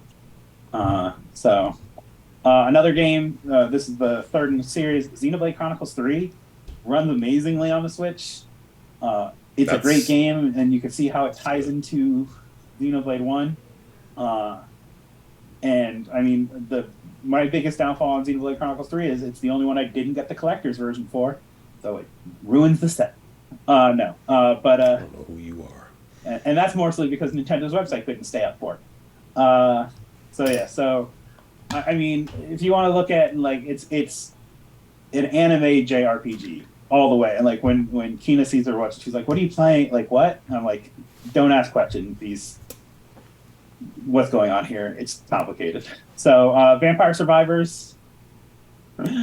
I can't say anything more interesting than what Mike said. I fallen into that game. Kina also fell into that game. And it's once you get the systems going, it's just so many effects on the screen, like just things blowing up and all that stuff. It's really interesting. One that no one's mentioned yet, Atari 50.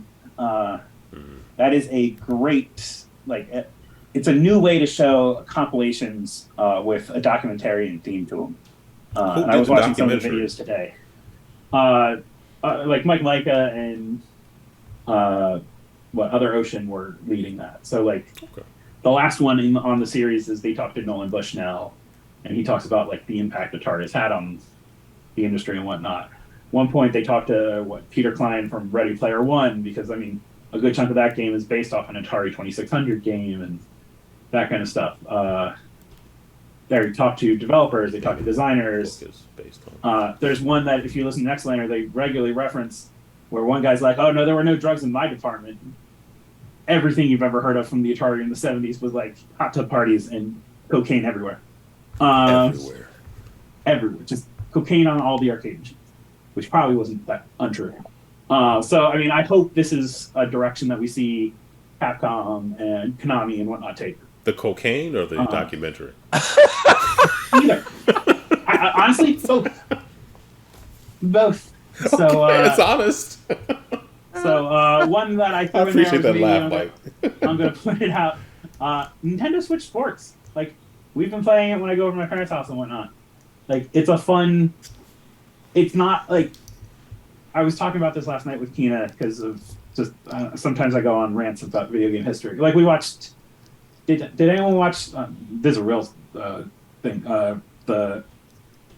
Stop Skeleton from Fighting... The 3DO Doom video. I started up, it like, today. I'm about halfway through it. It's great. Like it's wonderful. You should watch it. Whatever. But for some reason that led to talking about the Wii, and like Wii Sports is the showstopper. Like you started that console with the best game that could be on that console, and like Wii Sports Resort could be as good.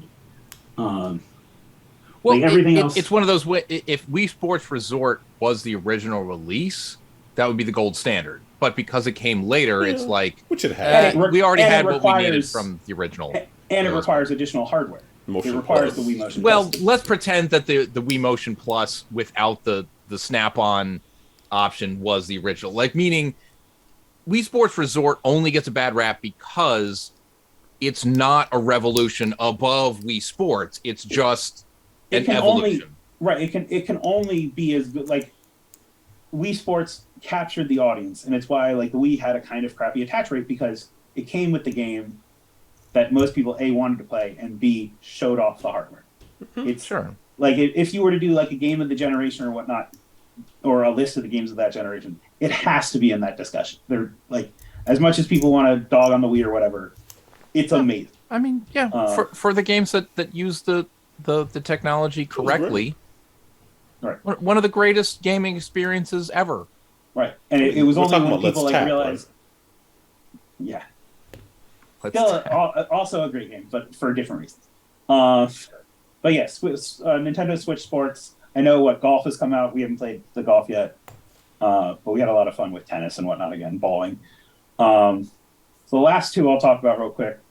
I'll start with Marvel Snap is an addiction that I can't stop playing. And that's exactly why I'm never going to start. I started. So, like, it is 2 days away from the end of the month. I just got to make sure I get through my dailies, and I'll have finished the battle pass for this month. And that's probably the worst thing you can talk about because the battle passes are based off of months.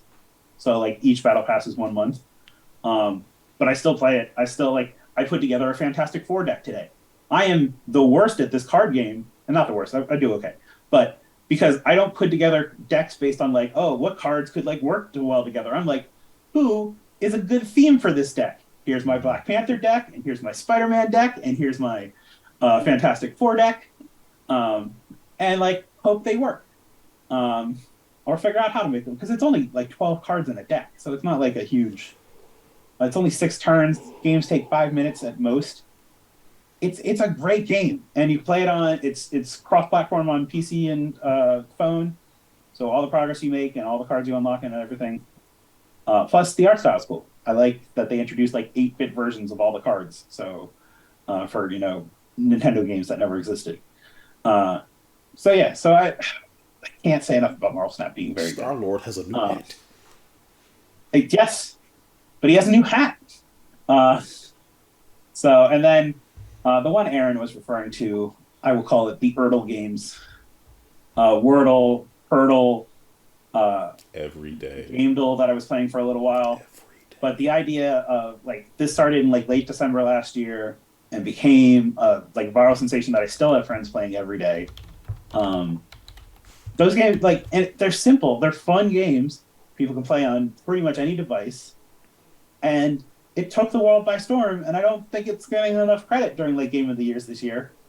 Like there were so many people playing different versions of this, and like you get 5 guesses. You get some clue each guess that sooner and sooner it gives it away. 6. Sorry, I was so good. It only took me up to 5. Everyone wanted to talk about their starter word, or in some of them, like in GameDuel, for example, it was just box art. I played through their whole library of box art because it's like, oh, cool, this is real easy. I don't know where you're taking it from, but it's that's a thing I could have been doing this whole year. Oh yeah, it's great. So they have an unlimited mode that you could just go through. We're canceling. Discussion continues. But yeah, you're making a great argument, honestly, because this game means nothing to me, like personally. Like it just does. I find no connection to it. Of everyone putting out their boxes. Like how many guesses it took for them and whatnot. Day. It absolutely is a game that deserves a place in the history of the discussion of what gaming is. Yeah, I mean, in what gaming is, in what 2022, it blew up. And like there are arguments you make that it's a lot like certain board games and whatnot. But I can make that argument for a lot of video games. This is an original. But it's the question of like the iron struck at the right time, and people were still they have the right device in their hand, and we were still in semi-lockdown or going through stuff with COVID and whatnot. Like it was the right time that you would have this and play this game and then share your results on text or Twitter or Facebook or wherever you were sharing them with your friends. It's kind of like what Words with Friends did several years ago. Right. Yes. It permeated every there were toy Wordle games. There were like cooking and all that. Like it helps to have to gather an audience that's as big as possible. It helps to have something that is not a huge time sink. Right. It's easy to understand.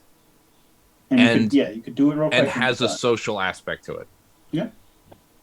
So I mean, I think that has to be, and if not at the top, one of the top discussions for a kind of like, the games of 2022 that had impact or whatever. You've convinced me. If we had an official GameEnthus top whatever number, I would allow you to put it on it, even if I don't care about that game at all. I would say no. It literally deserves a spot on the list for 2020. Well, I mean, you said it like Wordle itself technically released in 21, correct? Yeah. But like December, it's when that funny area where it's not going to be considered. Where everybody wants to do their game of the year list before the year's actually over. Exactly. Where I say us doing this now, we should be starting a trend. We've had time to look. We've theoretically had time to look at 2022 releases, evaluated them, and put a semi-objective spin on all of it. Yeah, it doesn't line up to time off and whatnot. So, Anyway, not important. That part.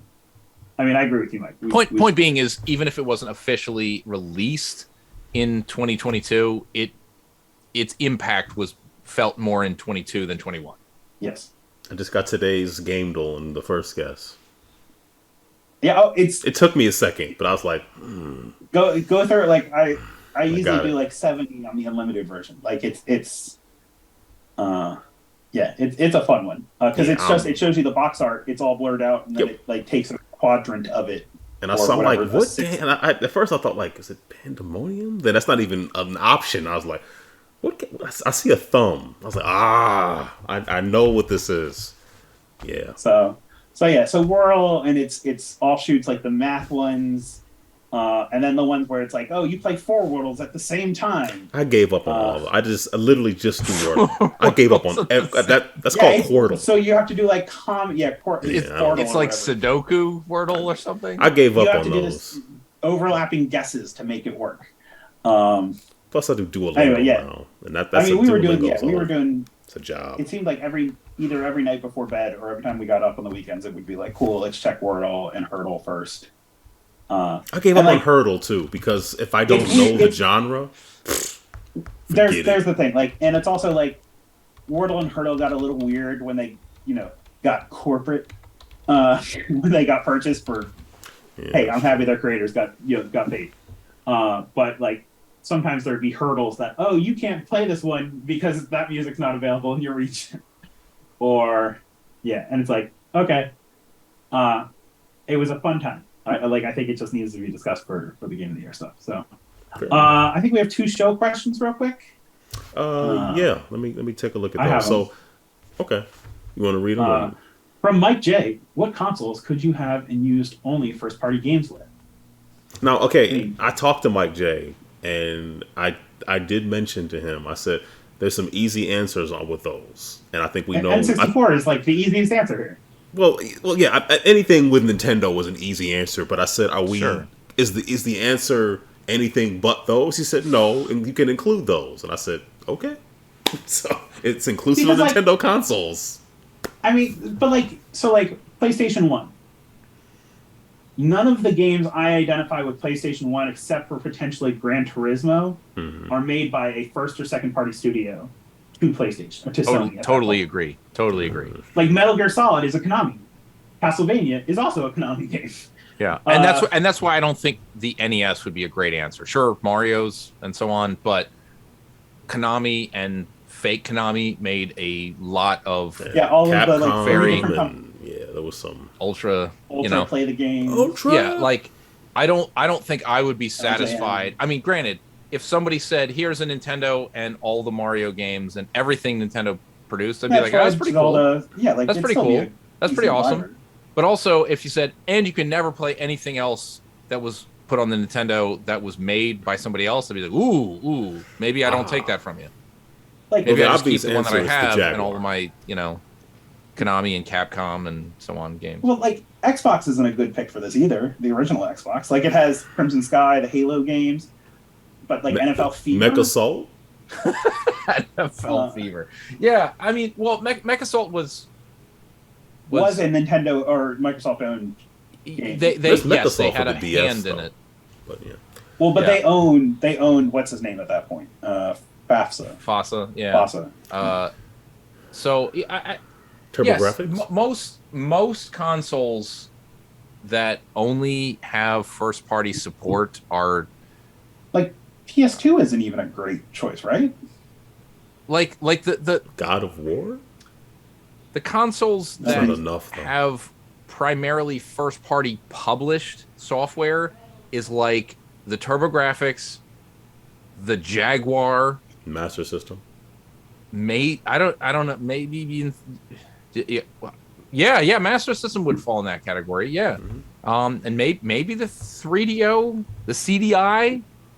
It's not like a great, really not a great lineup. It's you want great first party support, but you should have great third party support as well. We have to choose one, so we have to pick one. Each of us have to pick one.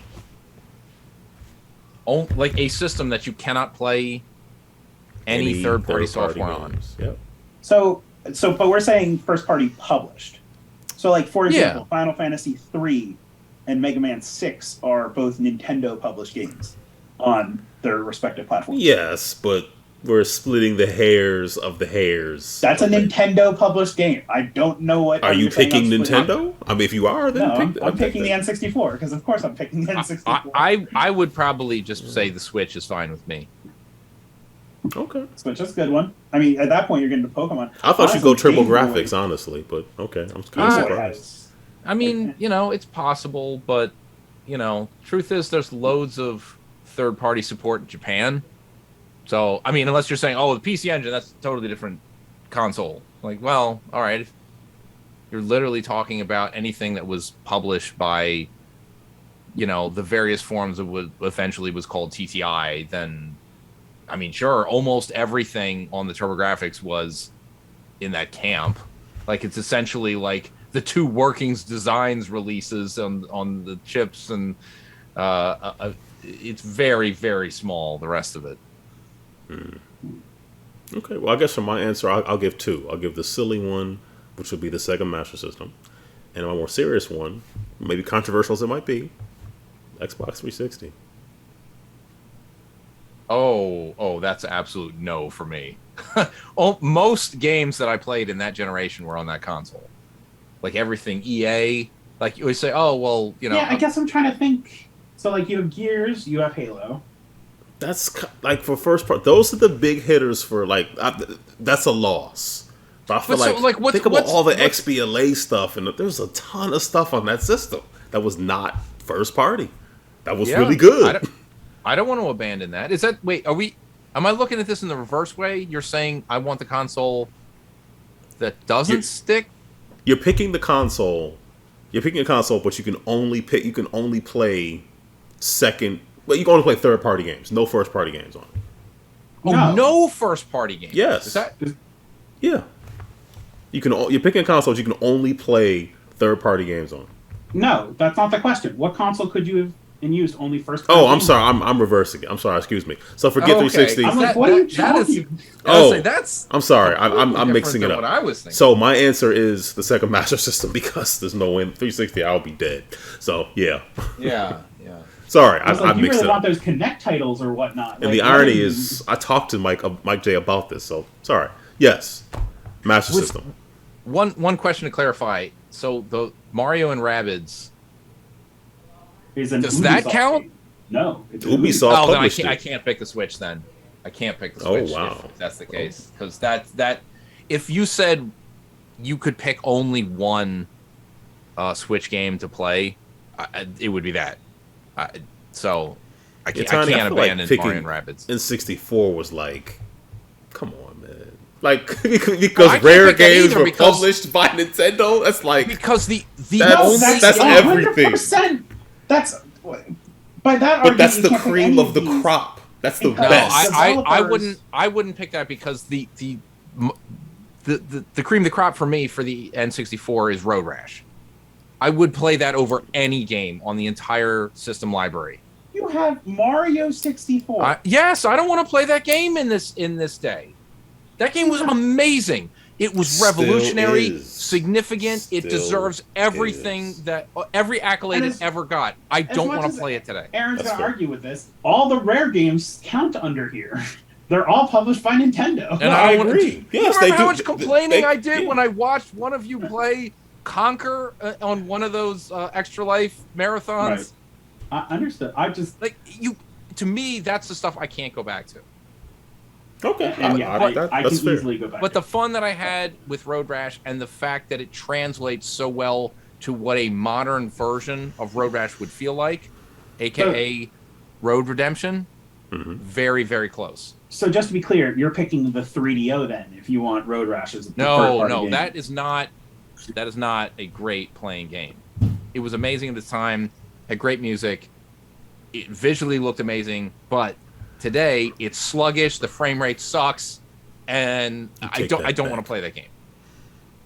Okay. But like Mario 64, I'm like, where's my second analog stick? This camera sucks. When they I put need that to game fix back it. out on the yeah, whatever, the limited release Mario 3D collection or whatever. Yeah. I I tried it briefly. I And was beat like, almost no. I beat almost every level. I think I got almost every star and almost 80%, 85% of those levels. That game is still fantastic.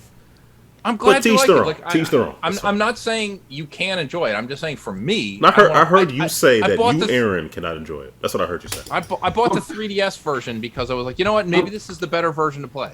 Not 3DS, Okay. the DS So version. What console are you picking, Mike? I guess I gotta go. I have to look up technically who published some of the games, but go TurboGrafx look might up. be the answer. Because I'm going to argue with X68. Aaron at this moment. I think the N64 has the best overall mixture of genres. You can play sports, you can play third party, you can I play first agree person. with you. I would have picked it had you not. So I'm with you. I think I think about GameCube versus N64. We are in violent agreement. Agreement. I mean, you also get the weird ones like Doshin the Giant or like Hey You Pikachu. But like Pokemon Stadiums, I could play StarCraft 64. I get the RTS on the console. That was published by Nintendo? That was published by Nintendo. Yeah. I'll say as long I gotta figure out exactly who published Splatterhouse on the TurboGrafx. As long as NEC or whatever like version at the time was technically the publisher for that game, then TurboGrafx all the way. But if not, I don't know. None of us mentioned the Genesis of the Super Nintendo.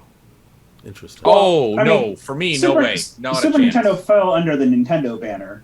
Like, again, I can make a lot of arguments for, like, Super Nintendo has some stuff that Nintendo published in America, for example, that you could Like cover. what? UN Squadron? I enjoyed the N64 more than that. The real question is, like, I like the Wii, too, and I like the Switch. So, like, those the Wii, parties, you know what? though. The Wii, I might have to just accept that because I can throw away probably 1,000 titles in the Wii library just to take Wii technically, Sports. you could also say all of Virtual Console is published by Nintendo. Just throwing that out there. On the Wii. All right, you convinced me. The way it is. So, and same for Switch, like NSO, the Nintendo Online service. Like I said, if I have to throw away Mario and Rabbids, it's a deal breaker. I mean, the only reason I'm saying that though is like you get Breath of the Wild, you get Mario, you get all the Marios really, between like All Stars and Except Galaxy 2. except for Mario Galaxy 2. Why didn't they give us that game? Yeah. But like you don't get any like you get Mario Sports, but you don't get any as compared to you look back at N64, you got Ken Griffey, you got Kobe Bryant, you got the Olympic Games. There's just you get a wide variety. You get Wallale Country Club, the true golf courses. You've convinced me. I'm very thank you. I'm very good at that. All right, I'm going to read Oh, sorry, go ahead. The other way of looking at this, just for the devil's advocate side of things, if you select this console, you're not saying anything about what you would do with any other console ever made, right? I thought this was the only one you could play. Oh, like, and then you don't don't own any other what consoles could you have and only use first party games? This means it's your only console. It just said what yeah, I guess it's not like a monkey paw where everything else gets destroyed. Okay, because if that's the answer, maybe my answer should be like the Halcyon 5000, and then I'll be like, okay, you've basically eliminated nothing from my library. I'm good. Oh, okay. I mean, I guess.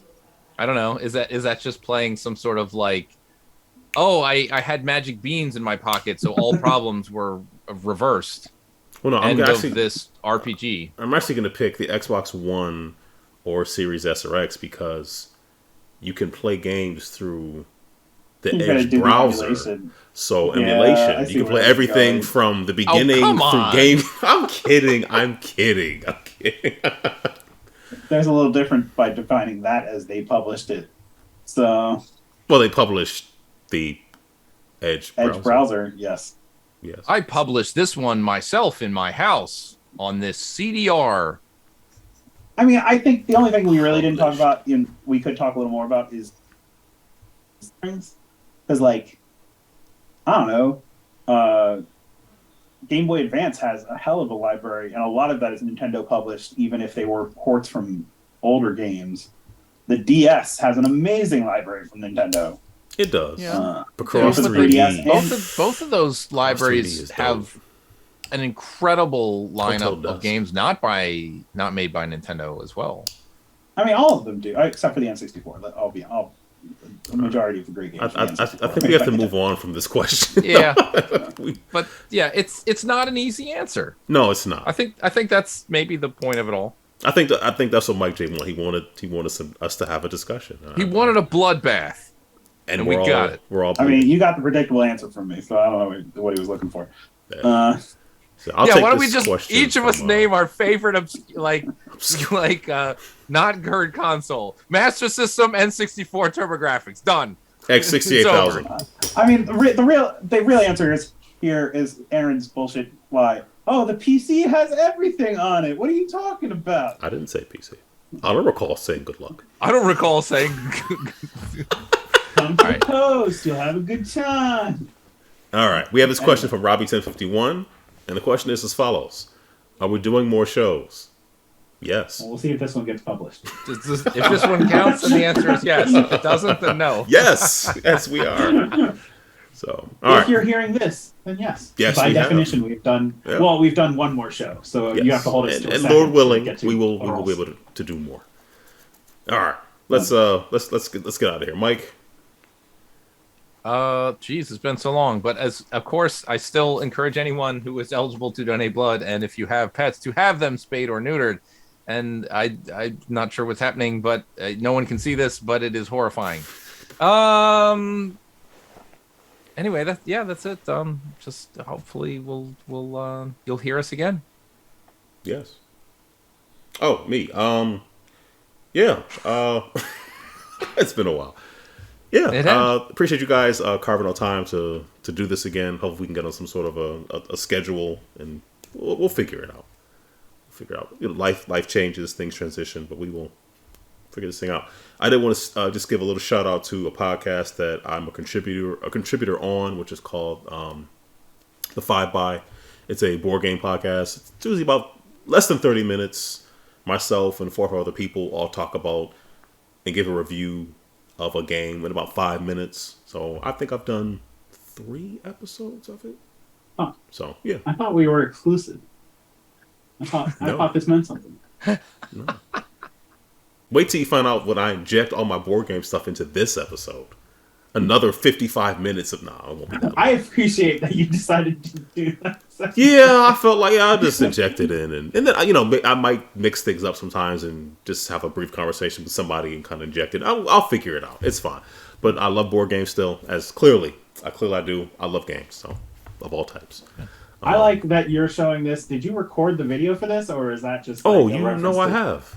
Oh, okay, this is going up on the YouTube. It's oh yeah. Oh well, there you go. Oh yeah. Gotcha. Yeah, there's still a video component to the show.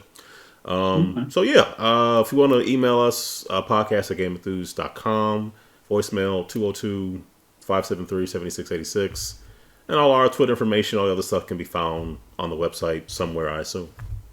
Yeah, I mean, technically I haven't closed my Twitter account, but who knows or who cares whether it's up or not. That's the way I feel about Twitter. You can follow Mike at Assault Suit on Twitter. Let's see, I don't know that I've tweeted anything in quite some time or ever will again. Yeah, I don't blame you. It's And this isn't really a protest, it's just it's life. Wow, just not interested. What a like no man's land of total crap that Twitter seems to have recently become. They keep sending me recommendations for, we think you should see this clickbait tweet. I'm like, do you? What? Do you know anything about me? Yeah, I don't argue. No, they know. They've been watching. They're all video game related. They're all, in fact, they're all accounts that I follow, but they all. It always conceals it in a way where they don't show me the whole tweet, but I have to click through to read the rest of it. Yeah. Oh, it's awful. I hate it so much. All right. Tiny. Hey, it is January, And you can support your local Children's Miracle Network Hospital by going to extra-life.org/team/GameEnthus, donating to one of two members right now, either raising for I think Washington National. It's about, I mean, whoever wants to sign up as part of the GameEnthus team. Raising for Children's Hospital Philadelphia or Washington National Children's. Or you can get involved. Go to extra-life.org, sign up, make your page. If you want to join the GameEnthus team, we're always happy to have more people, or set up your own team. And aside from that, I just put up a tweet that shows I have a decent number of board games to stop Aaron from the slanderous lies. So, hired goons. What is this? No respect. What are we doing? Like, I don't know. Also, Extra Life United is, I think, the first week of April. Okay. I probably am going. Like, there are a lot of things up in the air. I'm going to PAX East. So, hey. I mean, you're stating it as a question. Clearly, you have a better idea what the answer is than I do. It's more. I'm going to make something up. He's going. Sometimes I'm very commission announces things before they're ready. So, like, there's no volunteer track yet. So why? The itsy Well, bitsy rubber band. So that's fine. You know, hope it works out. The plan is to go and, help organize or whatever I can do. So, and yeah, with that, I think we're out. Yeah, we'll be back We're done. in like 2 weeks or something. I don't know, something that looks like that, or some reasonable facsimile of a fortnight. Yeah, you remember in Total Recall that woman that kept saying 2 weeks? Yes. That's when we'll be back. And she Remember survived. when we announced in November this was going to be a buy? Yeah. Yeah. Yeah. And who knew that holidays and busy times were coming? I didn't know. It's the first time it ever happened. Yeah, either way. Hey, I'll put it this way. Hopefully there's some like random snow day and I'll be like, you know what we should do? Record a podcast. Yeah, this was fun. Confused. It's always fun to come Do we back. think snow days are going to be obviously, Mike, for your job, yes.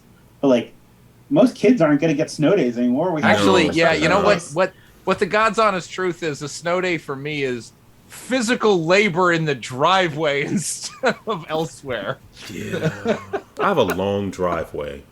Last year, we were like, oh, this is not going to be You have a longer driveway than I do now, by a long shot. You need to put those daughter mid and young to work. I mean, one is already at work, but she has to clear the driveway to get there. So. Yeah. I did get a seed spreader thing. I just filled up with salt and kind of try to treat stuff the night before. But if it snows a whole lot, that's not. Yeah, that doesn't do anything. Gotta be careful with that stuff. It's corrosive. Keep it far away from your car for sure. Mm-hmm. And even then, it's still gonna do some things to your asphalt. But it's safe to ingest, though, right? Yeah, eat it all day long. Okay, cool. Put it on top of whatever you like.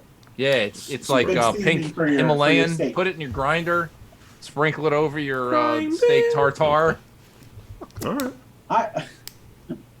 I don't know why it's tartare, but okay. So your non-cooked steak, yeah. Exactly. Okay. We want to get out of here? Yeah, let's get out of here. Sure. All right. We'll see you all at some point. Thanks for listening. We'll see you all when you see you. Peace. Later.